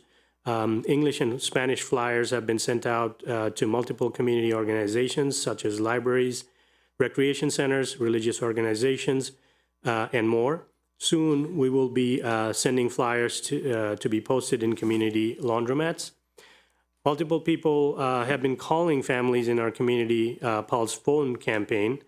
This is an ongoing, but over 3 days, we have reached over 1,200 or close to 1,300 families. For example, the DCC schools so far have received 592 calls connecting with those families. Callers are able to speak with families in Spanish or other languages, And in terms of demographics, we have also reached 686 Spanish-speaking or Hispanic families and 370 Black or African-American families. We're working to increase these numbers as our campaign continues. Family engagement specialists have had information tables at all the Street Outreach Network community events. These have been very popular. We have been hosting virtual information meetings for all members of nonprofit Montgomery. And then coming up at National Night Out on August 5th, we will have mini information fairs at 4 of these events. And then we're also looking forward to having information tables at the Back to School Fair on August, that's scheduled for August 23. So wanted to point out a few, and these are, I want to emphasize that these are some of the, only a handful of sample comments that we have received, and then wanted to kind of group them by the board policy FAA factors. So under demographic characteristics and student population factor, what we heard from the community is to look for opportunities to decrease concentrations of student poverty in schools, and then expand academic program opportunities, which Ms. Porter's team is going to talk about later in this presentation, closer to school of assignment. Under geography, the comments we have heard, some of the comments we have heard are to preserve neighborhood communities, prioritizing proximities of communities to assigned schools, minimizing length of school bus rides, and being mindful of traffic safety and road and transportation patterns. Under stability of school assignments, the comments we've heard focused on minimizing disruptions to communities that have recently experienced boundary changes, which has been in our focus as part of the study, identifying those communities who experience additional school transitions, primary and intermediate schools, avoiding split articulation, and considering students who will be entering grades 7, 8, 10, 11, and 12. And then under facility utilization, we've heard community members desire to keep schools within 80 to 100%, which is already in line with the board's policy, considering costs for resources, staffing, facilities, and transportation for the options in order to be fiscally responsible.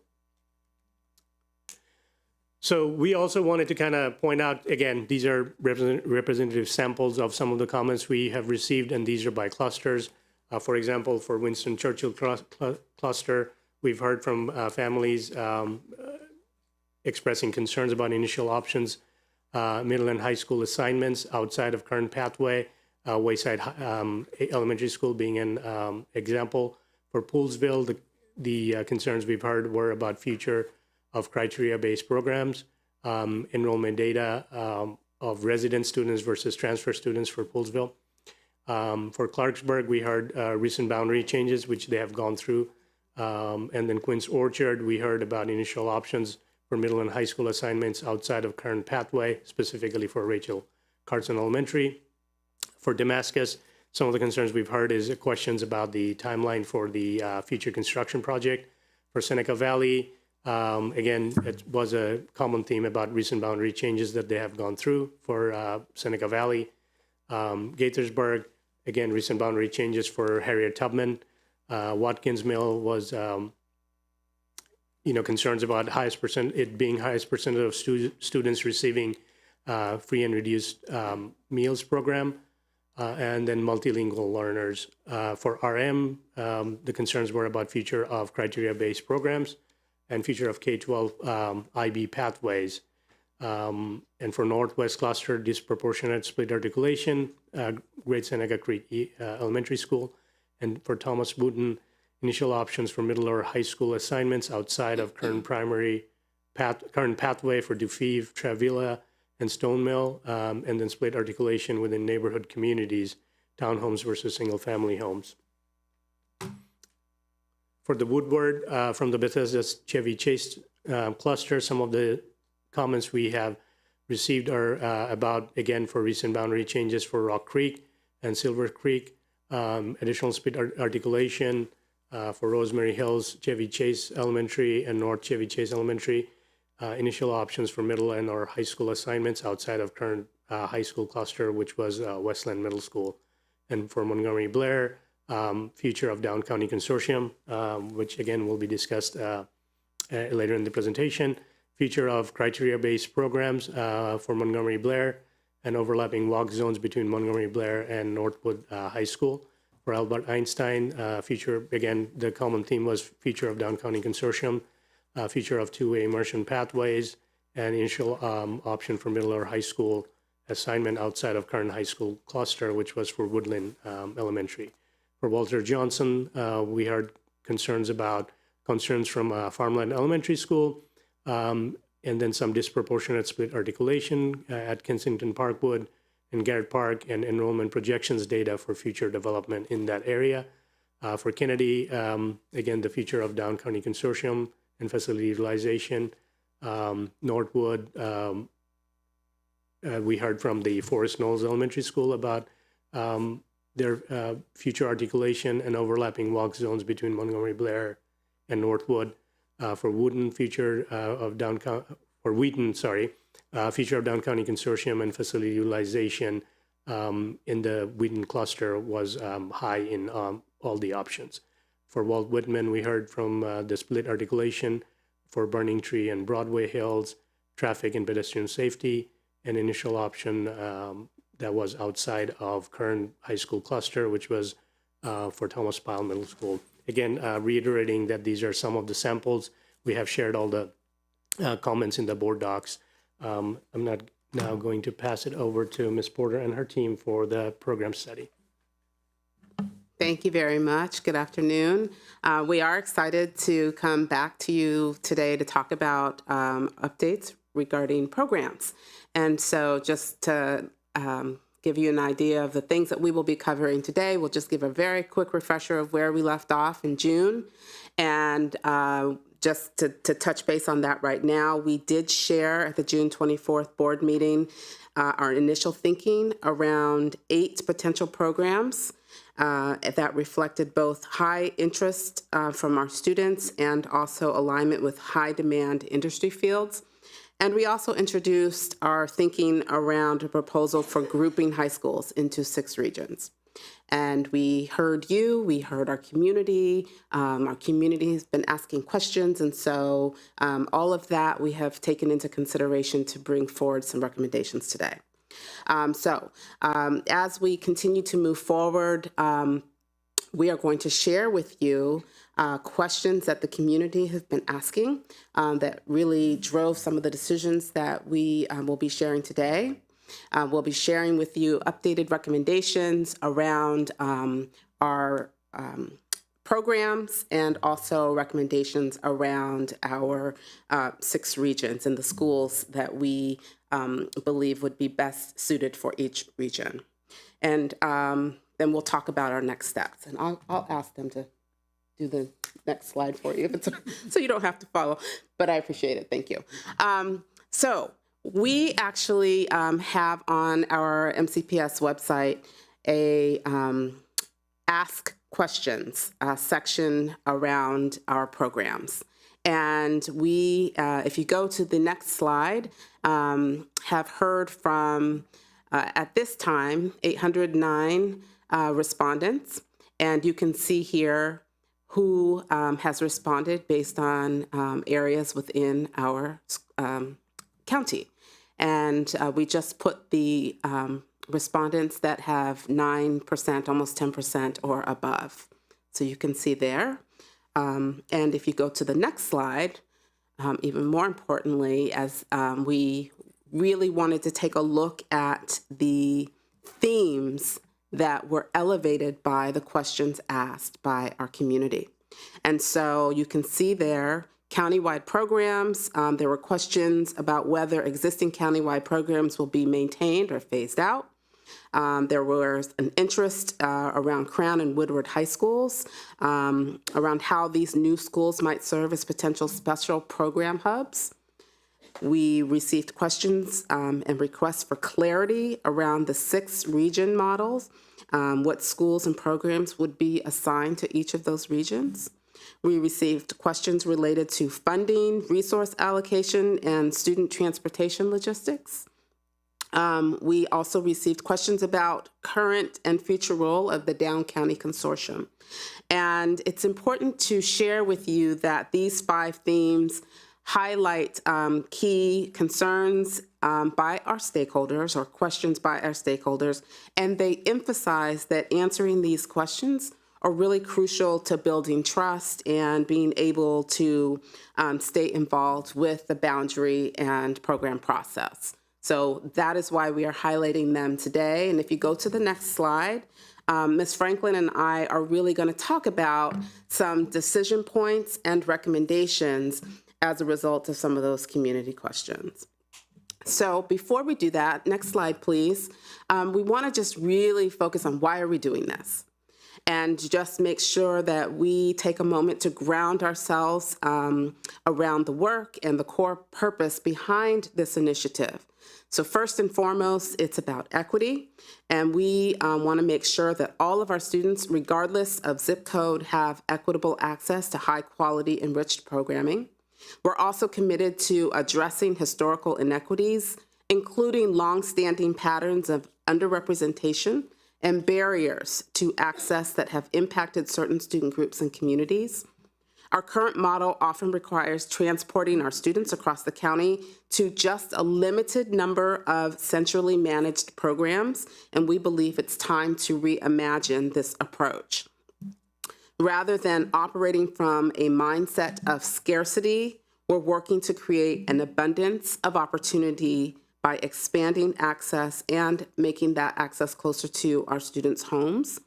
And finally, we really want to offer more personalized program options that align with the students' interests, needs, and abilities. And so these are the goals that we are using to help shape the recommendations that we are going to share.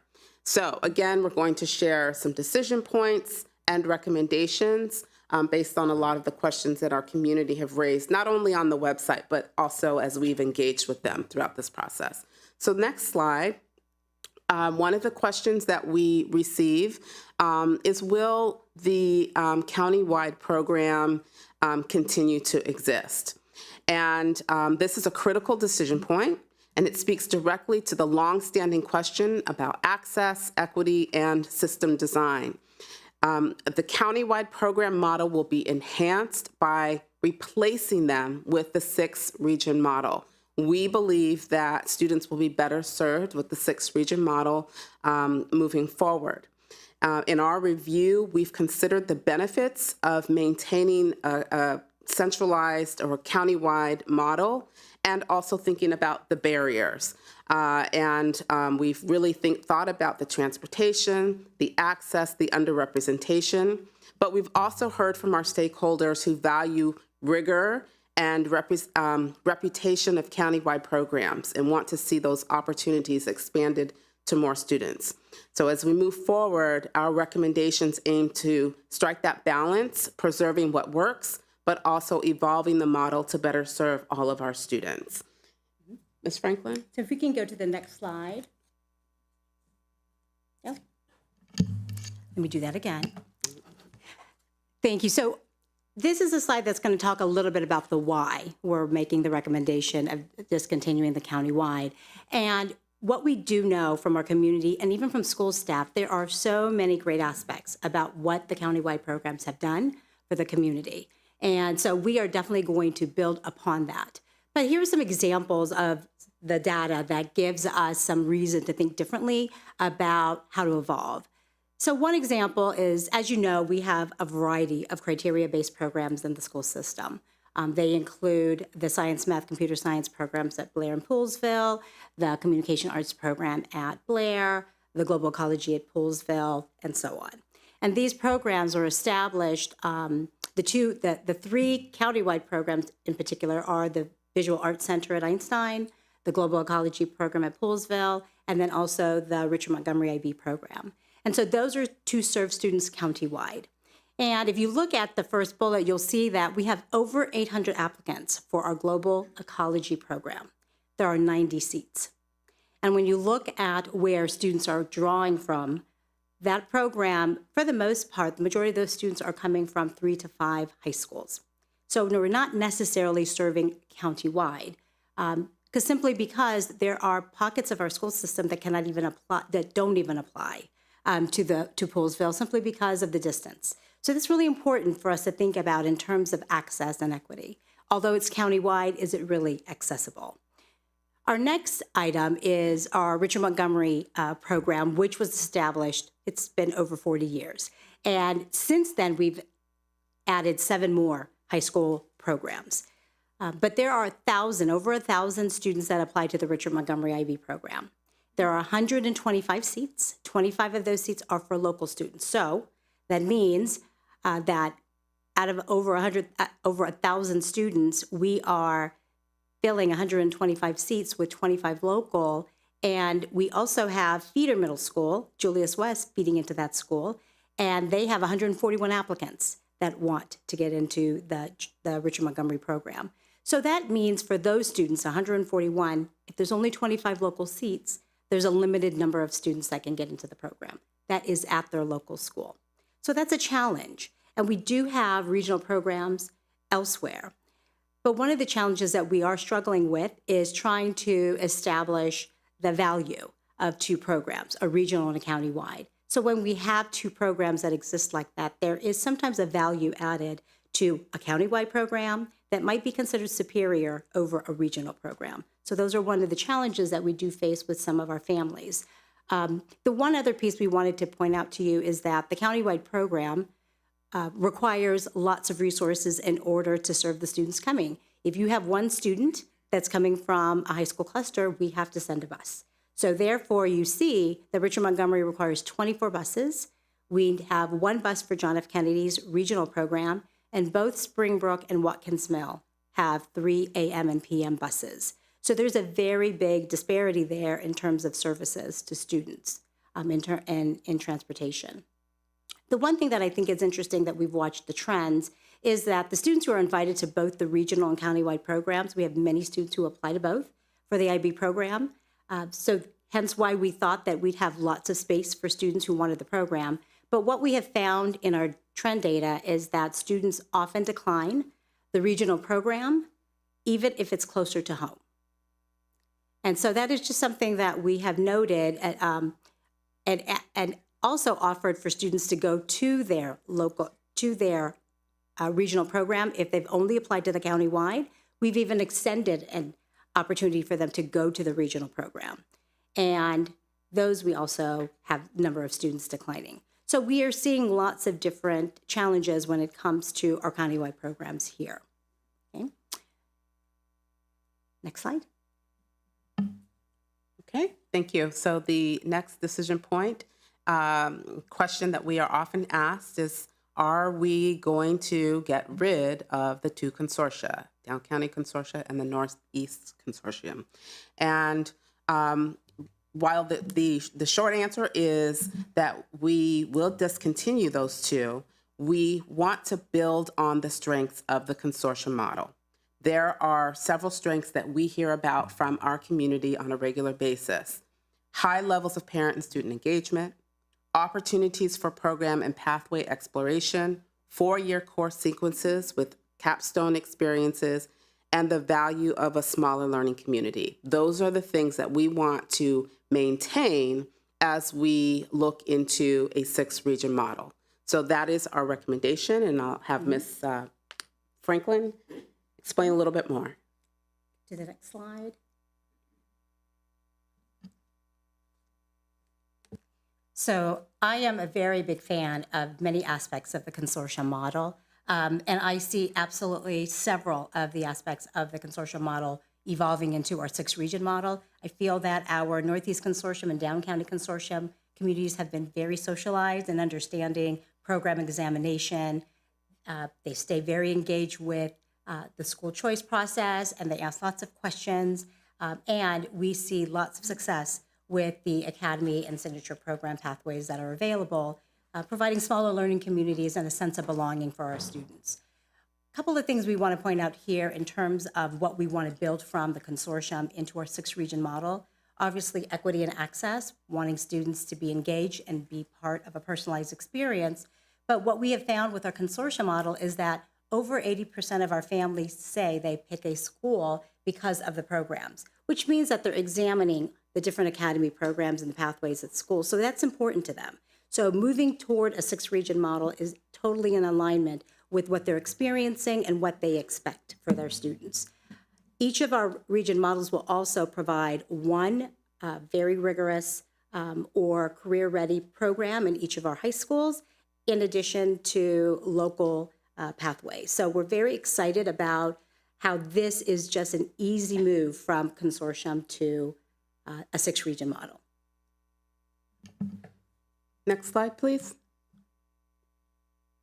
Our third decision point is a question that we are frequently asked. Will my student be able to continue if we have already started in a program or we are in the consortium?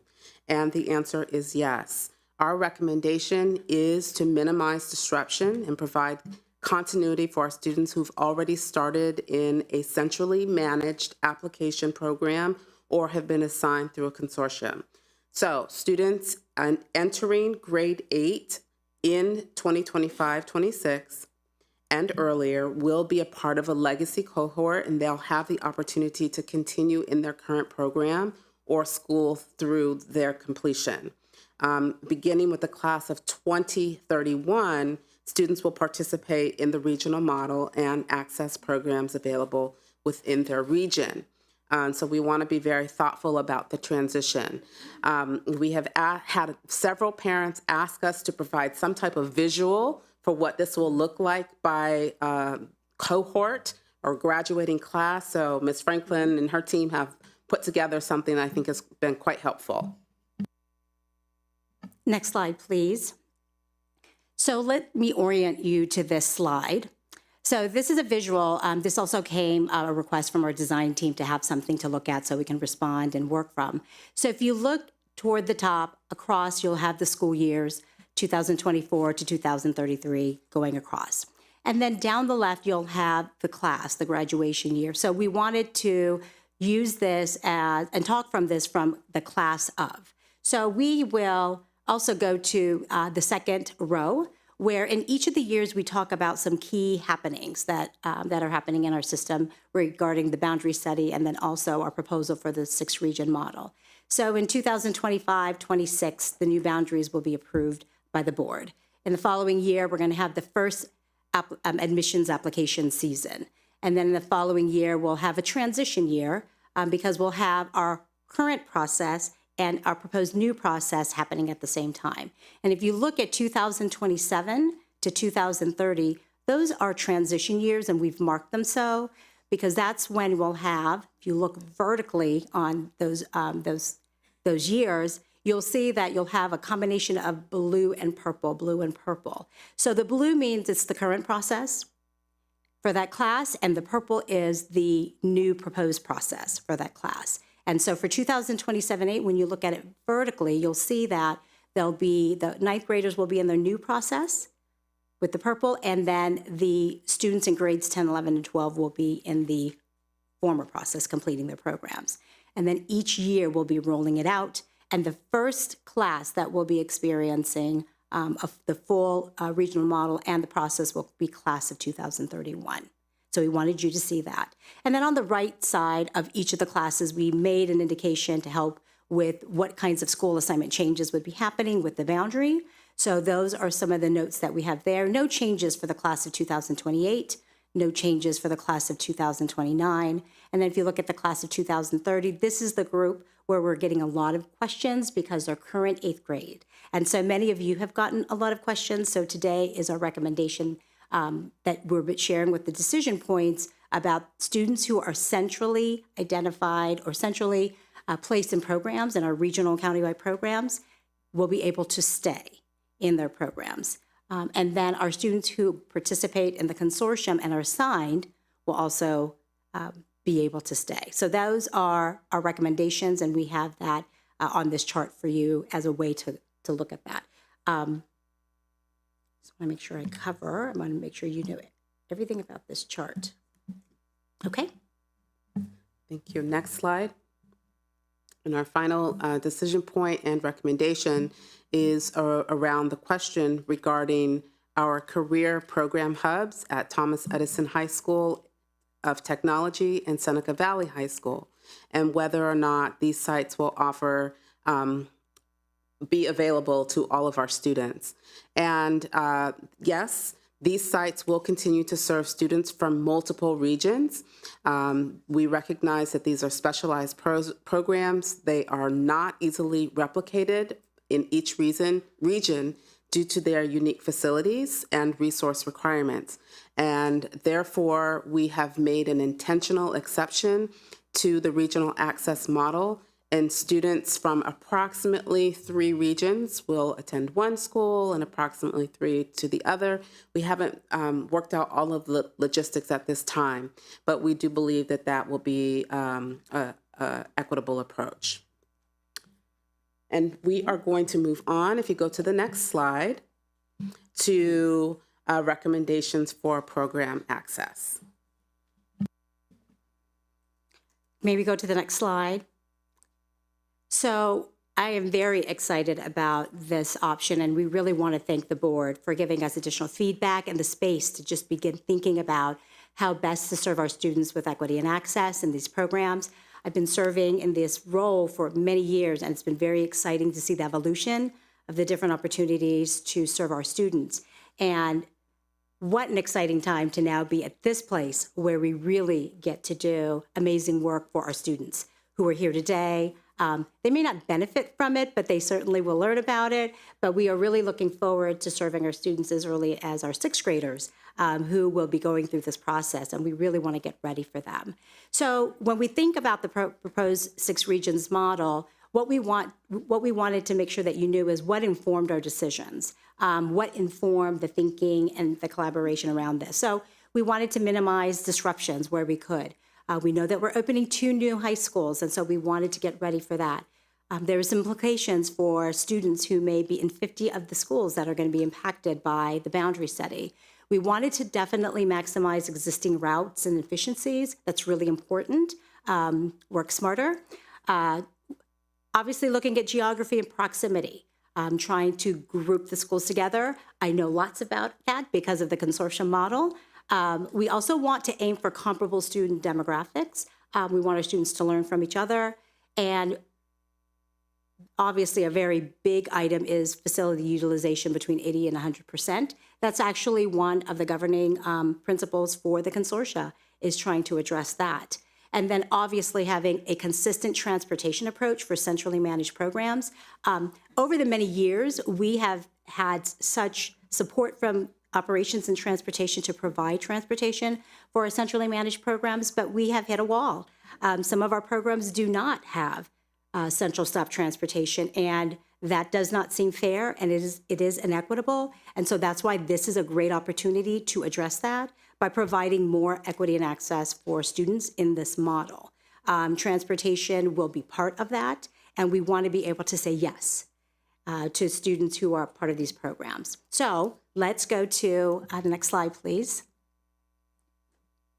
So this is a lot, and what we wanted you to see is that we've been doing a lot of work.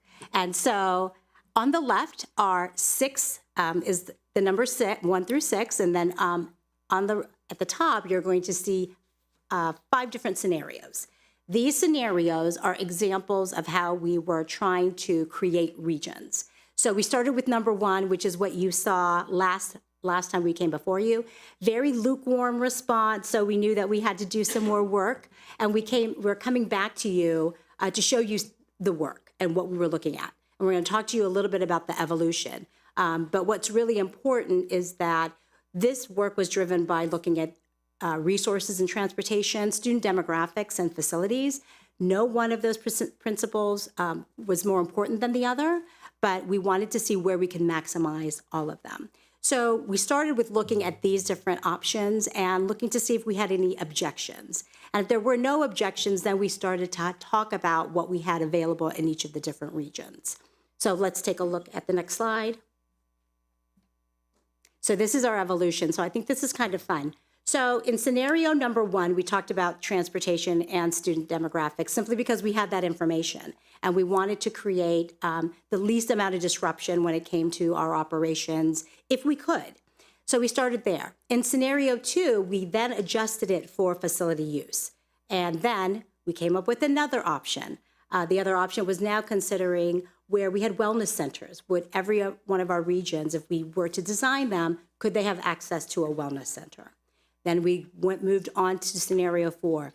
Let's try to optimize proximity. We want them closer together. Let's get the schools closer together because we know that time on a bus and traveling is important, especially if all of our schools are going to have a regional program. And then scenario 5, it has lots of bells and whistles. We were able to maximize proximity. We were able to leverage program assets. We happen to have an IB program, an International Baccalaureate program in all of those. Yeah, and I'm going to just chime in here really quick and let the board know and the public know that there's actually an attachment on board docs that actually shows you our math. And one of the things that the public has asked for and that the board has asked for is to show us the data. And so this is one of the artifacts that we wanted to bring forward to show you the different scenarios that we're talking about. I just want everyone to know the board is getting this the same time the public is getting it. So you can see us furiously flipping papers and reading the small prints. And actually, Ms. Rivera Oven had actually asked me to add that to my introductory remarks, and I didn't, and I'm so sorry. Normally, we post board materials a couple days in advance online. We were literally working up to the minute with this one because of the survey responses and some of the attachments. So thank you for indulging us, and thank you for giving us a little bit of grace as we work through this grace.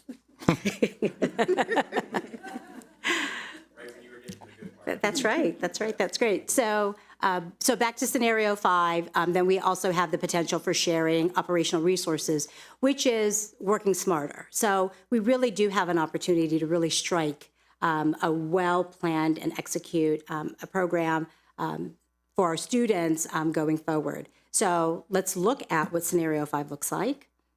Go to the next slide, please. So here we are. So this does look a little different than our map, our scenario 1 from last time. What we have is 4 to 5 different high schools in each of the different regions.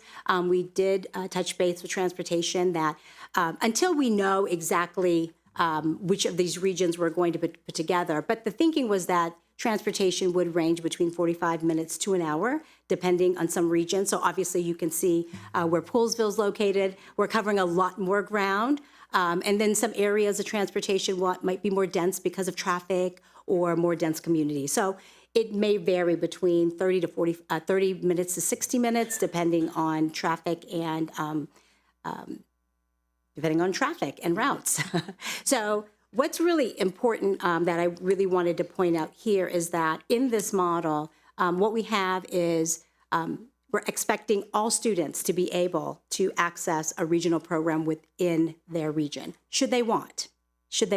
But this region only matters to you if you are looking for a program that's not available at your school. And so obviously we can't replicate all of these programs in every single school, and nor would we have the critical mass of students registering for each one of the programs. But what's really powerful here is that we're going to strengthen our local schools. We're also going to have one region program in each one, and we have some more nuts and bolts pieces to tell you about that, but this is where we landed, and hopefully there will be fewer questions about this one, but we welcome your questions to make sure that our best thinking was put forward. Okay, so if we can go to the next slide. Okay, so here are the nuts and bolts we want to talk about with you and with our partners in operations as they're working on the boundary study. We can go to the next slide. Okay, so just nuts and bolts, but this is really important to our families. We know that this is really critical. So the first part of moving to a 6-region model is that we also want to build upon just continuing a central admission process. So as we do for our regional countywide programs where students apply with their parents on Synergy, we're looking to do something similar, but we also want to do whatever we can to make it a friendlier process. So we're going to have a central admission process. We're going to include both criteria and interest-based. We're also going to streamline, meaning not only are we streamlining it to make it easier, but some of our students currently have access to 18 different programs plus their local school. And what happens for those families, we hear from them, is that they become numb. It's very paralyzing to have to investigate 18 programs and then your local school. And so that is not our intention. Sometimes too much choice actually makes you stop choosing. So what we want to do is streamline that part so that families know exactly what opportunities are available to them. The other piece that's very new, at least the first part, is an on-ramp. We want to make sure that we have on and off ramps for programs beyond grade 9. We know that our students have multiple interests. We want to support those multiple interests. But then when they get immersed into a content area, they realize, oh, I really don't like this. And so that is important. That's just as important knowing that information as it is knowing that you do like it. So we want to have an on-ramp for students beyond grade 9 because we know that students blossom at different times. We don't know exactly what that looks like, but we do know what happens when students become excited about learning.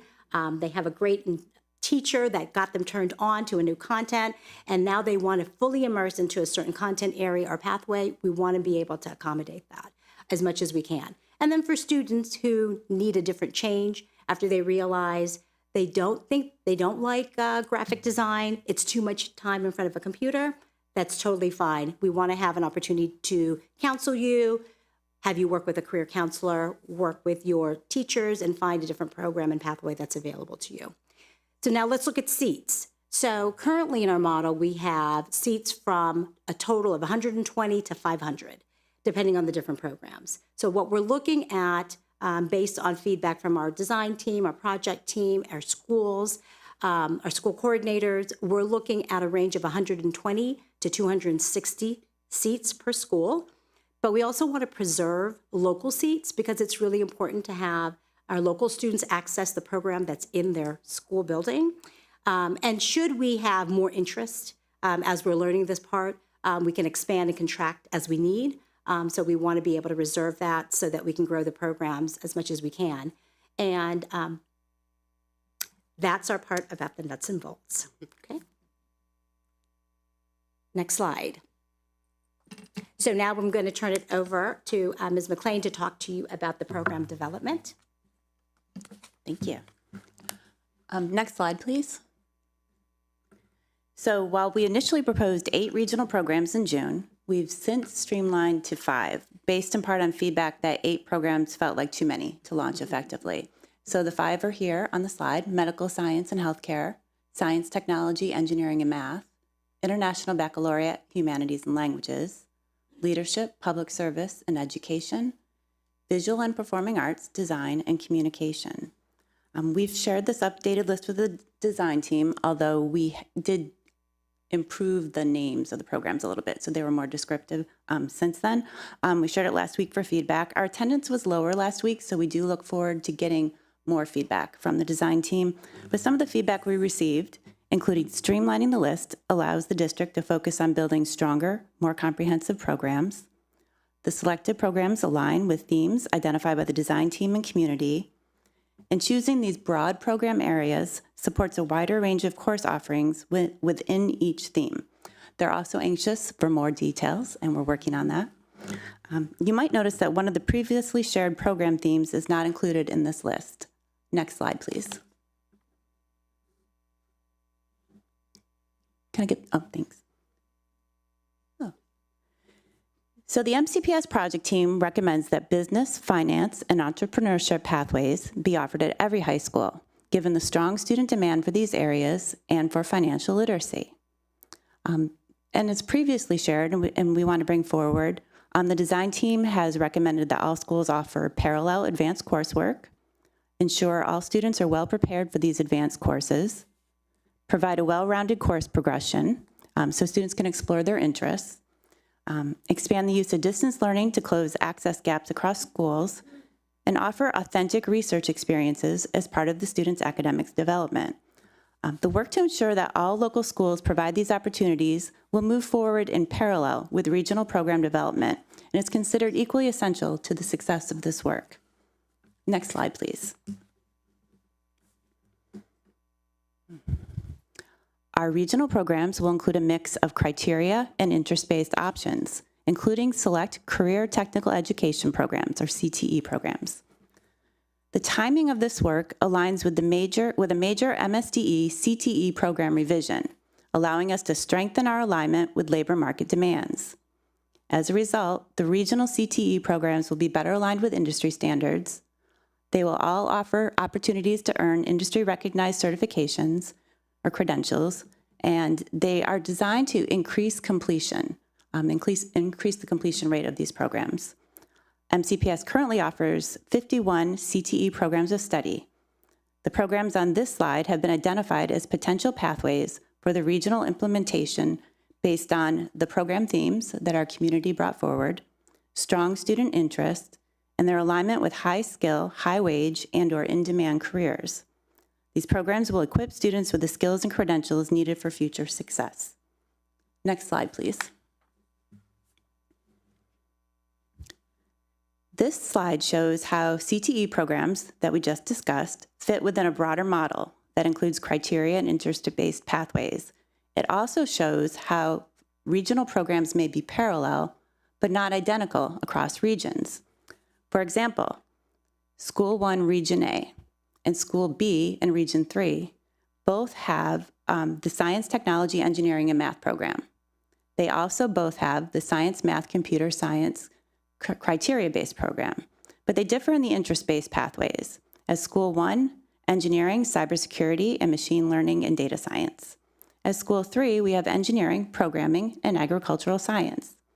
This approach allows us to leverage each school's existing assets, including local or existing regional programs, staff expertise, and facilities, while also responding to student interest within the region.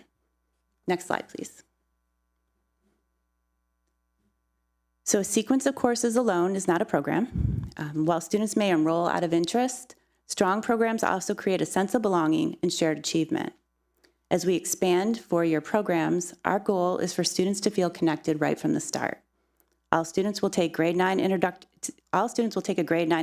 course. It might be the first course in a CTE pathway, or it could be a cohorted academic course that includes program themes and experiences throughout. Beginning in grade 9, students will also participate in co-curricular and extracurricular activities, career-related student organizations, program-specific clubs, guest speakers, field experiences, lunch and learns, and opportunities to engage with industry professionals, and competitions.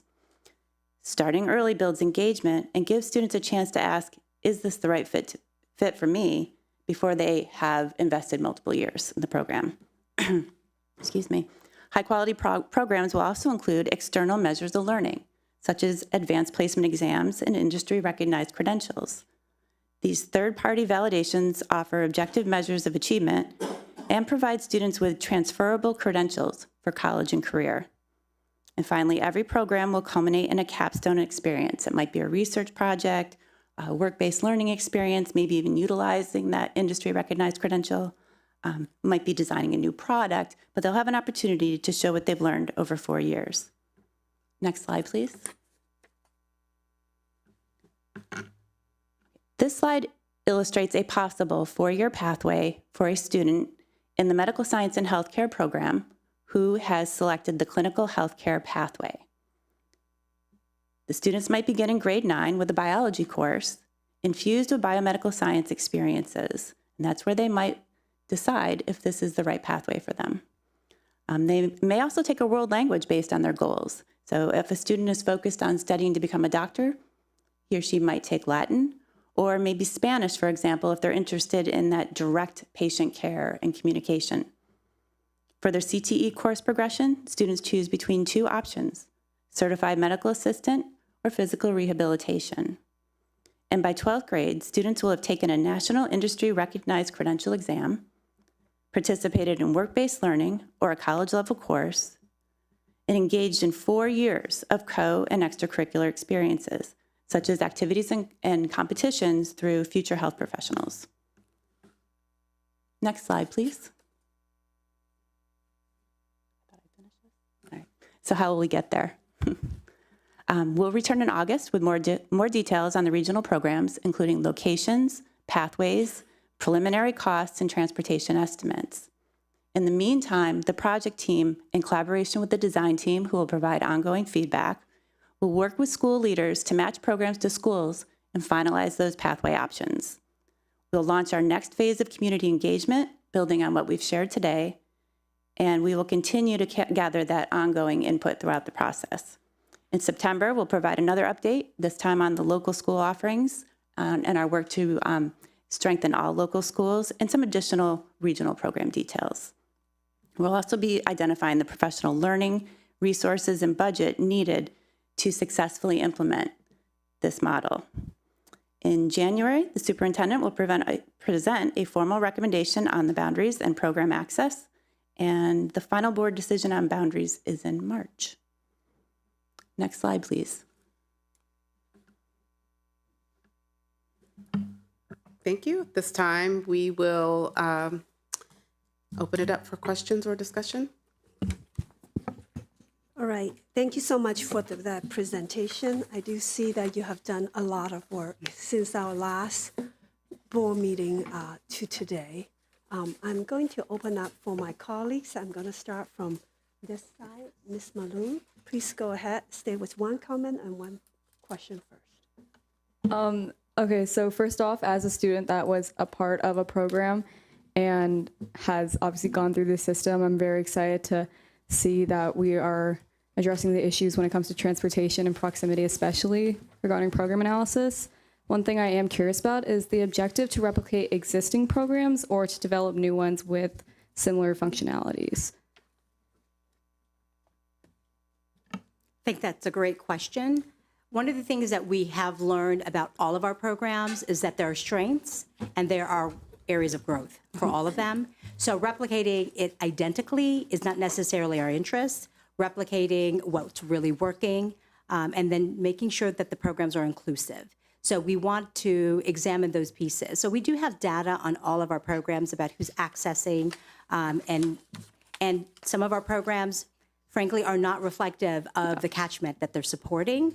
And so what we need to do is ask those questions. Why is that? What do we need to do to the program to make them more inclusive? And we have a fabulous team that can help us do that. We have lots of good information. But what we want to make sure to leverage expectations is that we're not in the business of just replicating. We're in the business of replicating what works and making it better. Okay, amazing. Mrs. Zimmerman. Thank you. And thank you for the team for taking on this very large undertaking. As you can tell, there's been a lot of work because there's a lot of slides to try to summarize all of it. So thank you for that. So I have a similar question to Ms. Malone. I think it's been answered that we're not looking to duplicate these programs. We're looking to see a similarly situated program in each region.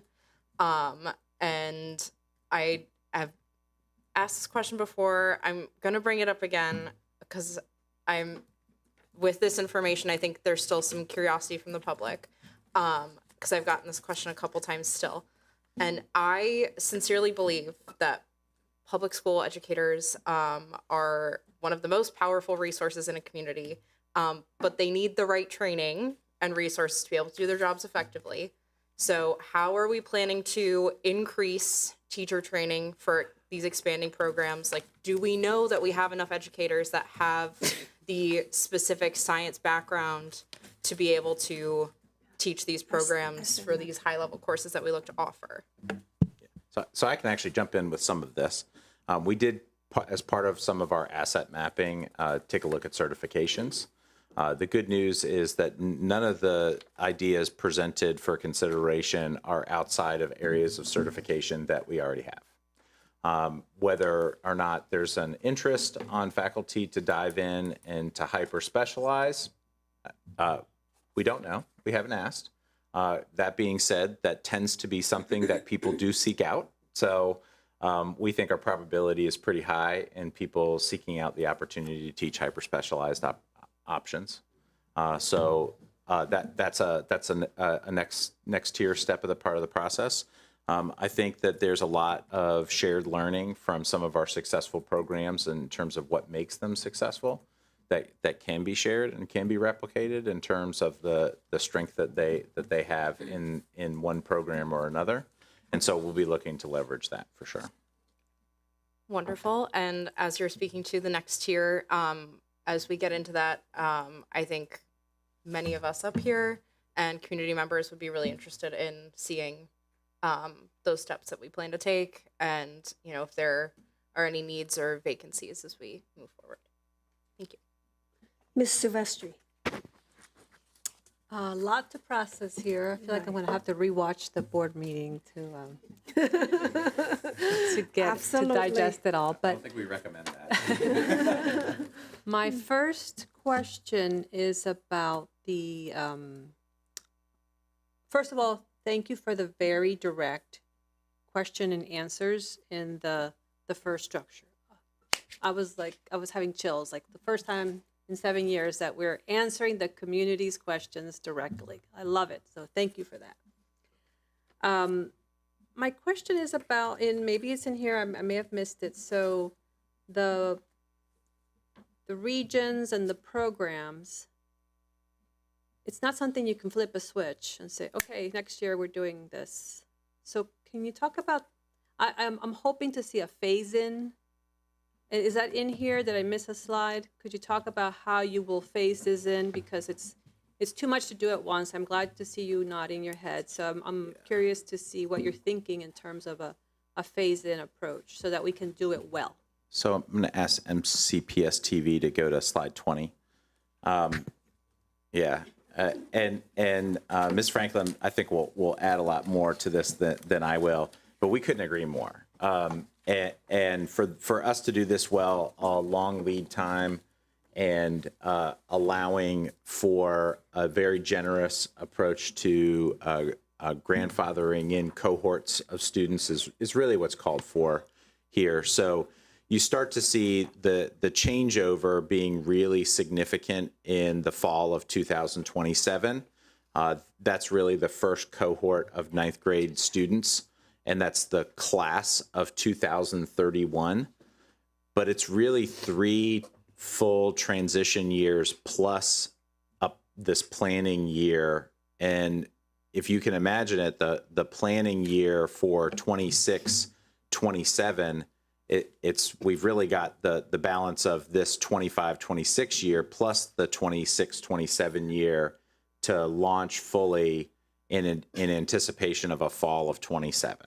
So there's a long runway for a reason. I know it's painstaking for our community that all of this is leading up to a March of 26 decision point for a fall, much later actual movement. But the reason we're doing so much of this in advance is so that there can be a lot of thorough planning and a long lead up. So March of 26 decision, and then you pointed out to the 27, 28 school year. So there would be a school year in between there for planning, but still it would be the entire system at once? No, 27, 28? You're really starting with just that 9th grade cohort. So it's one grade level at a time, and you're growing one grade level at a time, and you're not fully fleshed out until the 2030-2031 school year. So our boundary shift doesn't take really full effect until the year 2030. And so it is a very long process to get us from point A to point B. And we believe that in doing this in chapters, not all at once, does make a lot of sense. You said boundary shift. Yeah, boundary and program shift, they are together. So can you say that again, what you just said? So the Our 10th boundary graders shift. stay where they are? I don't want to conflate two issues here, okay? You've got, right on this screen, programs, okay? And our students, we would be launching programmatic changes at the same time as we would be launching a change in our boundaries. And as a consequence of that, this full plan doesn't get fully implemented until all students go through the system. And so that's like the 29-30 school year. So it's not fully in effect for all students in all grades all the time until that 29-30 school year. I have more questions, Bo. Yes, Get back in Ms. line. Rivera Alvin. So I am a little bit concerned about and this is even now about how the programs, like let's take Farm Tech for example, how different they are in different schools. The achievement in one school is like 90% versus the achievement in another school with the same curriculum is 60%.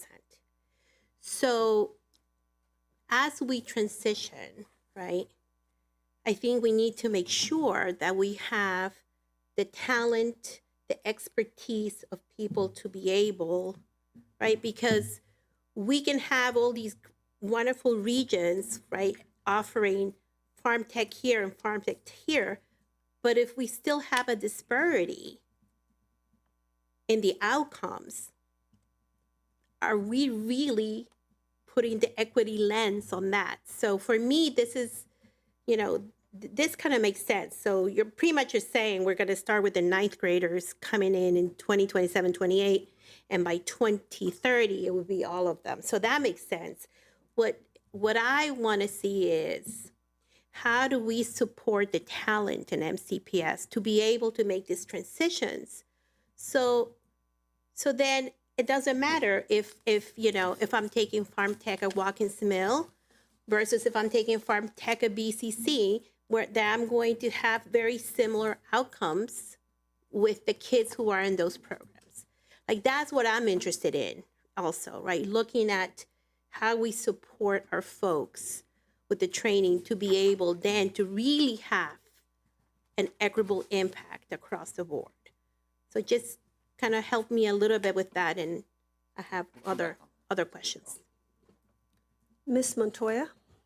Well, thank you to all of you. I know this is a ton of work. It was a lot to get through. It's because you guys have been working really hard. There's a lot of logistics and things, various factors, so I really appreciate that. Especially the clarification for the current 8th graders that would be in the DCC. That's a question we've gotten a lot, and this really provides the clarity that they would basically continue with the model that's currently here. So that I think will be helpful for me to be able to go to the community, even though we know everyone's watching at home, to let them know. My question is, and I guess I'm looking at page 30, but there's a few different slides having to do with the programs. I don't see the word music anywhere. We have a lot of our students who love music. I happen to have a child with tons of music instruments at home because he loves music. So I guess I'm just wondering, for the community and the families that are music families, where are their kids? That's in every high school. Yeah, it would be at every high school, but it would also be part of the visual, performing arts, design, and communications. Okay, great. So the performing arts would then encompass, right? Sometimes we're looking for certain words and we don't always know the vernacular, right? Like I know the word music. Performing arts, I'm not totally sure what that encompasses. So let's just, try to make sure so that when our community members do look, that families can see the kind of words that they know. Thank you. Ms. Stewart? Okay, so slide 15. This is a huge question. And so I think I know the answer, but the words here is like enhance by replacing the countywide programs. So will there be, we're talking about transition, and I know we're looking at a long transition. So how is that going to work with our current countywide program? How is that going to transition if this decision point is at the end of that question mark? No. I mean, it's that. I want to hear more about that. So it's our recommendation that we move to the regional model and that we stair-step that over a multi-year period of time. So as kids are in those programs right now, that they continue in those programs till completion, and that we commit to making sure that anyone who starts a program is able to finish that program. And as one is sunsetting, the others are ramping up. But in a lot of cases, what we're going to find is that a lot of our programs can continue that may have been in a countywide model that we would recommend continuing, but in a regional model. So it's not like they would go away, but we're also hoping that this is an opportunity to revisit and enhance, as has been stated. Every single program that we has strengths and weaknesses.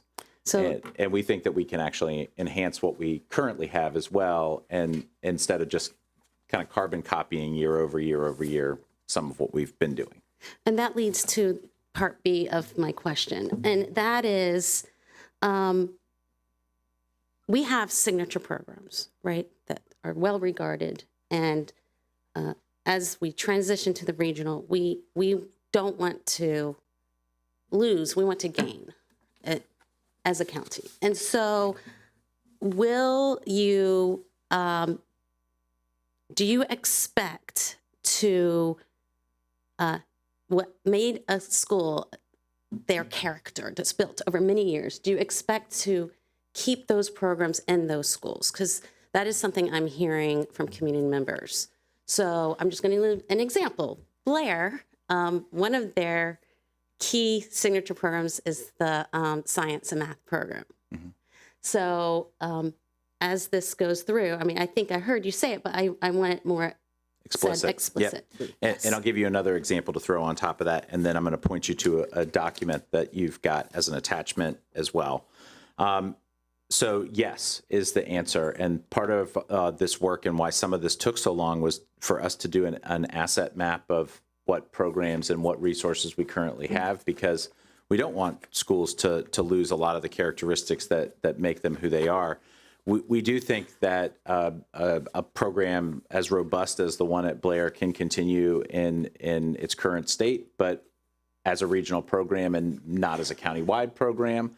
And similarly, you take a visual arts program like the one at Einstein, which is woven into the fabric of that school and makes total sense for that school to continue to lean into the visual arts and make that a hub regionally. And so to that point, we have a chart that I'll point out to the board, which takes a look at the program enrollment across the centralized directed programs in the county, and talks about where our students are coming from. And I'm actually going to ask Ms. Franklin and Mrs. Porter and Ms. McLean to share some thoughts about this and to help walk the board through what this information is trying to explain, and explain what the shaded boxes mean and what the green boxes mean, and to kind of articulate that this is possible. One of the more compelling data points, and if we could advance the slide really quick to slide 16, that would be great. One of the more compelling points to me as a parent is when I look at the math of 1,000 applicants for 125 seats, and if I have the misfortune of actually living in the Richard Montgomery attendance zone, my probability of my kid being able to access the program at my kid's zoned school is diminished greatly. And part of that is because we have students who have access to other similar programs that drive right past their similar program in order to access the program that's in my kid's backyard. And I don't know why we can't have our cake and eat it too. And there's a map showcasing some of the data why we can't expand opportunities at a pretty reasonable cost to really leverage the talent that we've got in kids across the county. Just as a quick follow-up to that, and I'll pass it on. You mentioned Richard Montgomery and passing by, et cetera. And I noticed on the IB slide, it was lumped in with humanities, and really it's an interdisciplinary program, IB. It's not just humanities. There's math and science, and very high level, actually. And so one of the reasons people pass by was because they would look at the options, and sometimes those IB programs didn't have HL math, they didn't have the upper level physics, et cetera. And so there wasn't really a choice. Like it was like Richard Montgomery or like try to do, So the let's AP, confront that together for a moment. Yes. And this is an opportunity for me to call this out. We cannibalize our regional programs by creating the offerings that we do and by having a scarcity model where we limit the number of seats and we limit the number of courses offered. And we have created that model and we have created that disaster ourselves. And so we offer this as an opportunity to correct that. And so I actually do want to pass it over to the experts at the table to talk through this chart, because I think that this chart really tells a compelling story. This one? Yeah. Yeah, so I'm not sure if we can open up the attachment, but this is the attachment that says at the top, FY25 student enrollment in regional countywide criteria-based programs by sending high school. So this data was queried in October 2024, and down the left, you'll see home high school, starting with BCC, then Blair, then Blake, and then at the top, you'll see the criteria-based programs. And what we did for you here is just show you, in terms of enrollment, how many students are coming from us sending home high school to the program.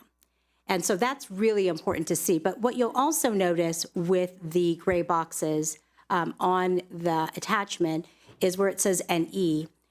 For example, BCC, if we're following them along, BCC is ineligible for the regional IB program at Springbrook. They're ineligible for the regional program at Watkins Mill. They're ineligible for the Poolsville Math Science program. So it's just showing you where they're ineligible. And that goes for all of the different sending home schools. And so this is where the opportunities for students vary. Some students can have up to 18 programs. Some students have up to 9 programs. And it's just the layering of different opportunities we have put over time trying to address it, which has become more inequitable. And as a result, you'll also see on this chart where it's highlighted in green, that's the home high school. The home high school hosts the program. So generally, you'll see a larger number of students in those boxes.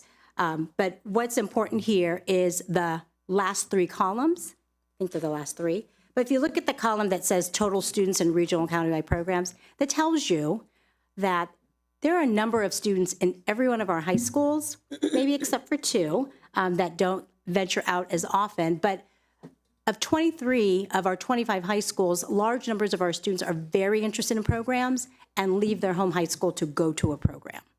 So when we discuss the region model, the 6-region model, one of the things that we're really confident about is that families will continue to want to go to different programs if they're not available in their local high school. Because this graph in the model that we have currently, with distance and some unavailable, some not too close, some with different criteria, we still have large numbers of students applying to go to different schools. So we feel that the 6-region model is totally in alignment with what the community is communicating to us and also what the trend data is showing us.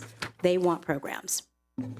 Thank you, Ms. Franklin. I just want to orient the audience a little bit because this chart has been pulled up. So let me take column 4 as example, County-wide IB Richard Montgomery High School program. And the green box is 110 students are from Richard Montgomery. And that's the highest number from that program, where they come from. Then I see that 63 come from somewhere, and that program has altogether 475 students. Am I reading it correctly? Right? Correct. Okay. Correct. All right. So this is online for parents and community members to watch. Okay. I do want to have some clarification. Dr. Taylor, you were saying if we can have slide 20, we are talking this stair graph, it shows the program enrollment. It's different from the boundary enrollment. Am I correct? Correct. We haven't made a recommendation on grade levels to grandfather for boundary transition yet. Okay. the two are connected. They are related, but for the purposes of this conversation, this relates to program changes. Okay. So Because I know. because the board may choose a more aggressive approach to filling the new schools. The board may choose a slower approach, and so that's not been something that we've had a lot of community conversations on, and we really wanted to be responsive to the community questions that we've received and answer those directly. Okay, so first, I thank the staff for doing a lot of work, right? I want to repeat that again. I truly appreciate it. And we asked for this last time. I'm glad to see this is provided. We are still waiting for a few other data. For example, the asset mapping. You talk about, you think we have it, but we would like to see it, the asset mapping. We asked for transportation data. I think it was a little to that, maybe 45 to 1 hour, but we would like to see it. Okay. And then fiscal impact data of running these regions, how much it will cost the system to operate. And also, you might need different scenarios, right? Because you are facing in like this and running the existing programming options and adding in a new model. You might want to give us a few years how that looks from 2028 to 2034, how that would look in terms of, I understand programming is your purview, boundary is our purview, but it all come together. All right. My question will be about language immersion. I haven't heard anything about the language immersion programs, French, Spanish, Chinese. What happened to those pathways that we have elementary school immersion and a middle school immersion, and then what happened? So I think there are a lot of community member concerned. Yeah, so actually, if we want to go to that program options slide, and we didn't spend a ton of time on it. It's, I want to say a couple after this, perhaps, or trying to remember what number off the top of my head, but. It's on page 30. Yep. Page 30. There we go. Ah, yes. And this is a good flag for everyone. We say International Baccalaureate, Humanities, and Languages. We may see an opportunity where some of these programs could even be split out, and that they don't necessarily have to all be together. You could have a language program or a language immersion program or a discrete program tied to languages or even the humanities or even just design and communication that could be little pieces and parts that are maybe paired with another program that's on here. What I would caution anyone about is that we don't necessarily have to be married to the words as they're written right here. That you could have some pieces and parts that are connected together, and something that is merged with something else just because there might be capacity at another school that there's not capacity at the school that it's originally conceived for. So you may have an International Baccalaureate program or a humanities program at one school that's very large because there's a ton of student interest and we feel like we could fulfill that student interest, but a language immersion program might be small and we might move that to another school within the region. Okay, that's an option. You may have a leadership and public service component that focuses on preparing the next generation of attorneys. But that program gets really big and it squeezes out the opportunity for us to do something in the education space and preparing the next generation of teachers. So we might move that teacher component to another school within the region. The idea is that these are regional themes to programs that we would want to capture. It doesn't mean that they're all contained in and of themselves. And Ms. Stewart brought up a really good point that IB is not just humanities. It's interdisciplinary. It's a lot. But for the purposes of this, we don't want to lose out on the theme of humanities being something that gets captured in the work that is offered in each region. On that note, a follow-up will be I understand you might be able to move these depending on building capacity, but would the people already in that program finish up in the current location, or that is also up for change? Well, hopefully we land the plane so successfully right out of the gate that that's many, many years after you and I are long gone from the decision-making process. I say that selfishly. But the reality is that I think that this is an opportunity for us also to establish a precedent that when a child starts a program in a place that we make a commitment to finishing it there. All right, go for the second round, Ms. Matoya. Thank you. And I know we're going to get some more information about transportation plans and things like that, but I just wanted to thank you for including the information on slide 16 about the number of buses that serves the regional and countywide IB programs, because, and I'm just going to say it, there's been an unfairness in providing transportation for quite some time. And I think that sometimes people don't realize it. We can say that, but when they see, 24 buses to one school and 1 to Kennedy, and then 3 to split between the two. That's ridiculous. And I think when we look at these numbers also in terms of who goes where and whatnot, I just think it really magnifies the unfairness of which we've been providing these programs and access to them. So I just really welcome this model. I'm very excited about it. And again, thank you for the work that you're doing. I just want to clarify that the Springbrook and Watkins Mill, they each have 3. So 3 in the morning and 3 in the PM. Thank you. Ms. Storr. So there's something we haven't talked about yet, and that's middle schools, because they also have signature programs, and especially our middle school magnet little consortium we have, which in the METIS data actually gave it a lot of kudos because it was by choice, kids did it by interest. It did bring in people from outside, although it didn't provide busing, so only certain privileged people could come in from the outside to go. But what are we thinking about middle school? Because it does feel like a missing piece.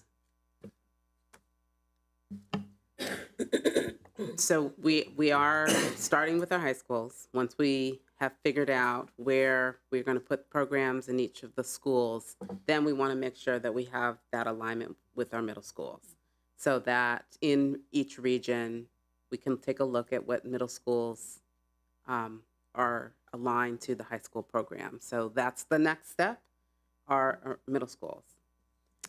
And just to let you know that kids picking their middle schools and those families are also feeling the pressure on with these decisions coming up, and so to make sure that they know that they also will be grandfathered, hopefully that is the plan, that the middle school programs will also be grandfathered. Okay, so we'll certainly tackle that, but I just wanted to let you know that for the Middle School Magnet Consortium, that includes Argyle, Parkland, and Loiterman, we have been providing limited central stop transportation for the past few years. So I think we're going into our 3rd year, but I'll confirm that. But yes, we do have some. Okay, so I missed that when my kids were back in, because we would have had to make sure that they could be driven. So thank you for that. I'm going to move down this way. Ms. Rivera-Ovens, then Ms. Silvestri, then Ms. Zimmerman, then Ms. Malou. Let's go. Left side. I just want to go back to slide 30, because last time you presented, you were going to look at all the options of careers and so on. I just want to make sure that since we're talking that we're going to start implementing fully this in 2031, that we are still aligned with careers that are relevant in 2031 that have not been affected by AI. And I just think that we really need to be very conscious of that, because we do want to make sure that our young people get the most benefit out of it. So, and I'm a little bit concerned about those programs that are so popular, like global ecology at Poolsville, right? Or aviation at Magruder High School, and the applicants for those programs are so overwhelming. So my hope is that we really, when we look at those specific programs, then we might be able to duplicate them regionally. So it does make sense to have accessibility. Because when I look at the data of the participants in a lot of these programs, we are missing a lot of our Black and Brown students having access to the Richard Montgomery programs, right? And like Ms. Montoya said, you know, it's interesting to see the busing access, right? Where you have 24 buses to Richard Montgomery and you have one bus to Kennedy High School. So in a way, we created this disparity. Interestingly enough, under the name of equity, which we kind of fool ourselves to saying that it was equity, but when we look at the true data, there's a lot of inequity going on. So I just want us to be very, just very sincere about how maybe some of the stuff worked 30 years ago, but we're kind of a different county now. There's been a lot of development in the county. There's a lot of new families, like, you know, and how, because this is going to be something that is going to affect the next generation of our students. I want to make sure that we get the accessibility for all kids. You know, a child who starts, whether it's at Arcola or whether it's at South Lake or whether it's at Bethesda Chevy Chase Elementary, has the same possibilities, the same access to education, so they're able to fulfill their potential. That's what I want to see. Thank you. Ms. Silvestri. I wanted to go back to something that Ms. Roberta Evans said earlier about the consistency of programs throughout the system. And I just think you said you're going to bring that back in a future meeting. Is that correct? Pretty sure that is every future meeting for the next several years. Yes, and I would say that that continuity has not been a strength of ours of late in really anything, whether it's, you know, general instruction or whether it's specialized programs.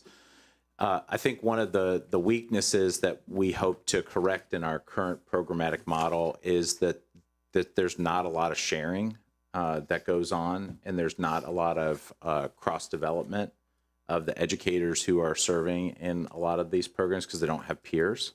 And what we hope to do is build peer groups so that it does create some healthy competition. It does create some healthy peer analysis so that we can look at programs in terms of how we strengthen them, not just prima facie looking at the numbers and the results, but what does it mean for them to be in a STEM program at one school versus a STEM program at another school, and how can those teachers collaborate on providing new opportunities? Yeah, I think for our next presentation, I'd like to hear more about that. That's what a lot of parents are concerned about is, okay, great, you're going to put all these programs, but are they going to be of the same quality that we're accustomed to in the countywide program? So look forward to hearing more details about that. And then finally, where's dual enrollment? How does dual enrollment fit into the regional programs? I mean, that's in the blueprint, it's growing, it's funded for the most part. So dual enrollment's also part of the advanced course offerings at all schools. All students have access to it. At every school currently? Okay, great, thank you. Ms. Zimmerman. Thank you. I know we've talked about them quite a bit, but I wanted to bring up that the chart on slide 20 and then also the timeline on slide 4, these visuals are great. It's something I get questions about all the time. Okay, like what are we doing? What's the next step? What does that look like? And I would just appreciate that any ways that we can keep sharing visuals and those two visuals themselves, that would just be a really great asset for the community. I also want to go back a little bit more to boundaries. I would appreciate some additional data as we look at the next set of options and going forward on where we already have split articulation and where it will occur in the new options. I know split articulation is not something new to our boundaries, but I just think it would be a useful metric for us to consider as a board. Thank you. Yeah, we'll definitely bring that next time. Ms. Maloon, this will be the last question for this presentation. Yeah, a long day.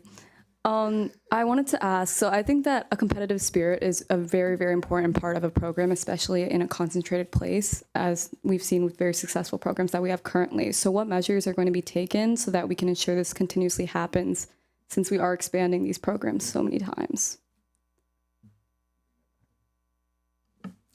Can I get some clarification? Are you talking about competitiveness for students applying to programs or program to program in different regions? I'm talking about program to program. So, you know, in slide 33, you referenced 2 different programs of a similar STEM sort of field. How would you go about ensuring that there's cross-disciplinary communication between the 2, and also that there is still that competitive, like-minded, nurtured spirit between the students that are willing to put forth their best effort?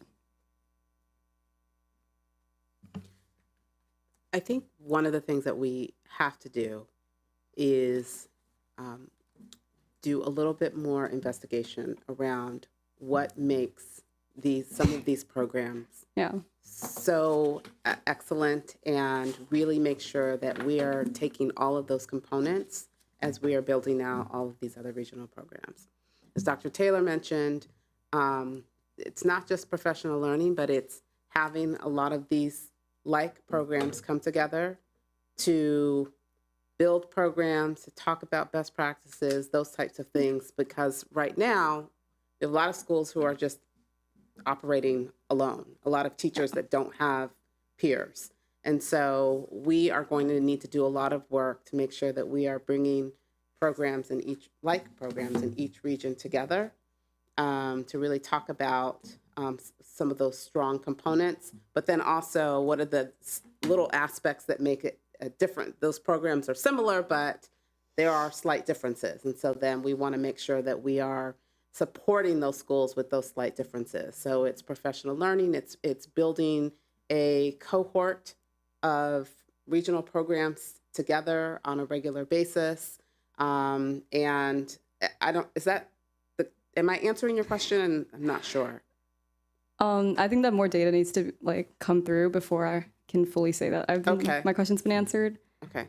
But I appreciate that. But yes, I mean, we definitely need to continue to work to find out what aspects of our current programs are really make it an excellent program that we can expound upon as we build out these programs.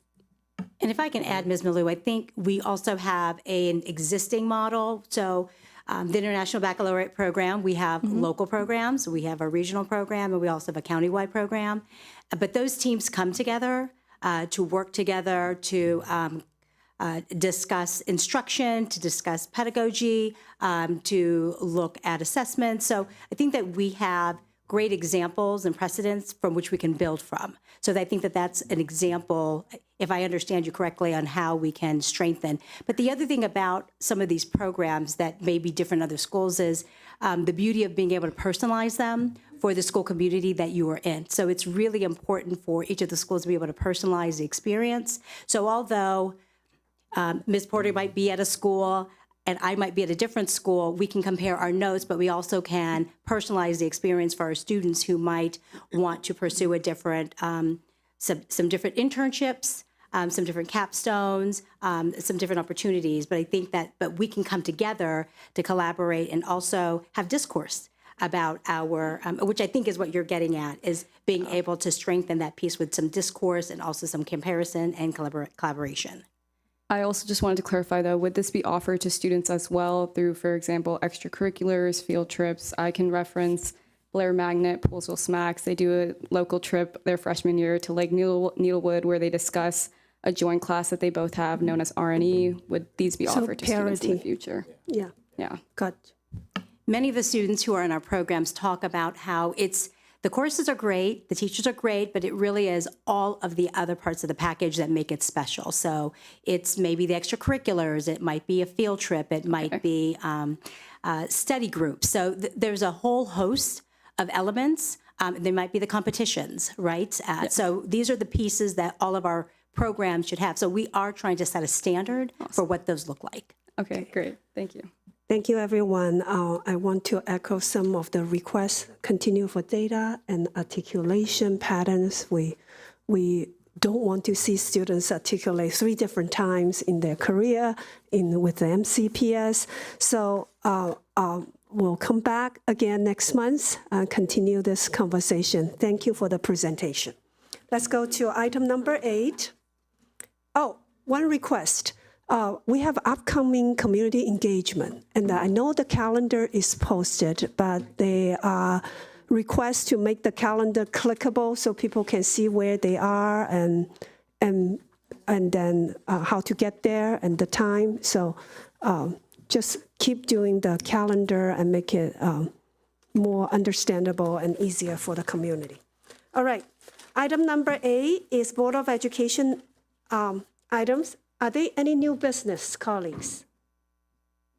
Seeing none, I'm going to move to item 9 is items of information. Right now, there's no action needed. It's posted online. And item 10, adjournment. Is there a motion for to adjourn the meeting? So moved. I second that motion. Okay, there's a motion and a second. All in favor, raise your hand. Unanimous. Thank you, everyone. Thank you, all the audience, for joining us.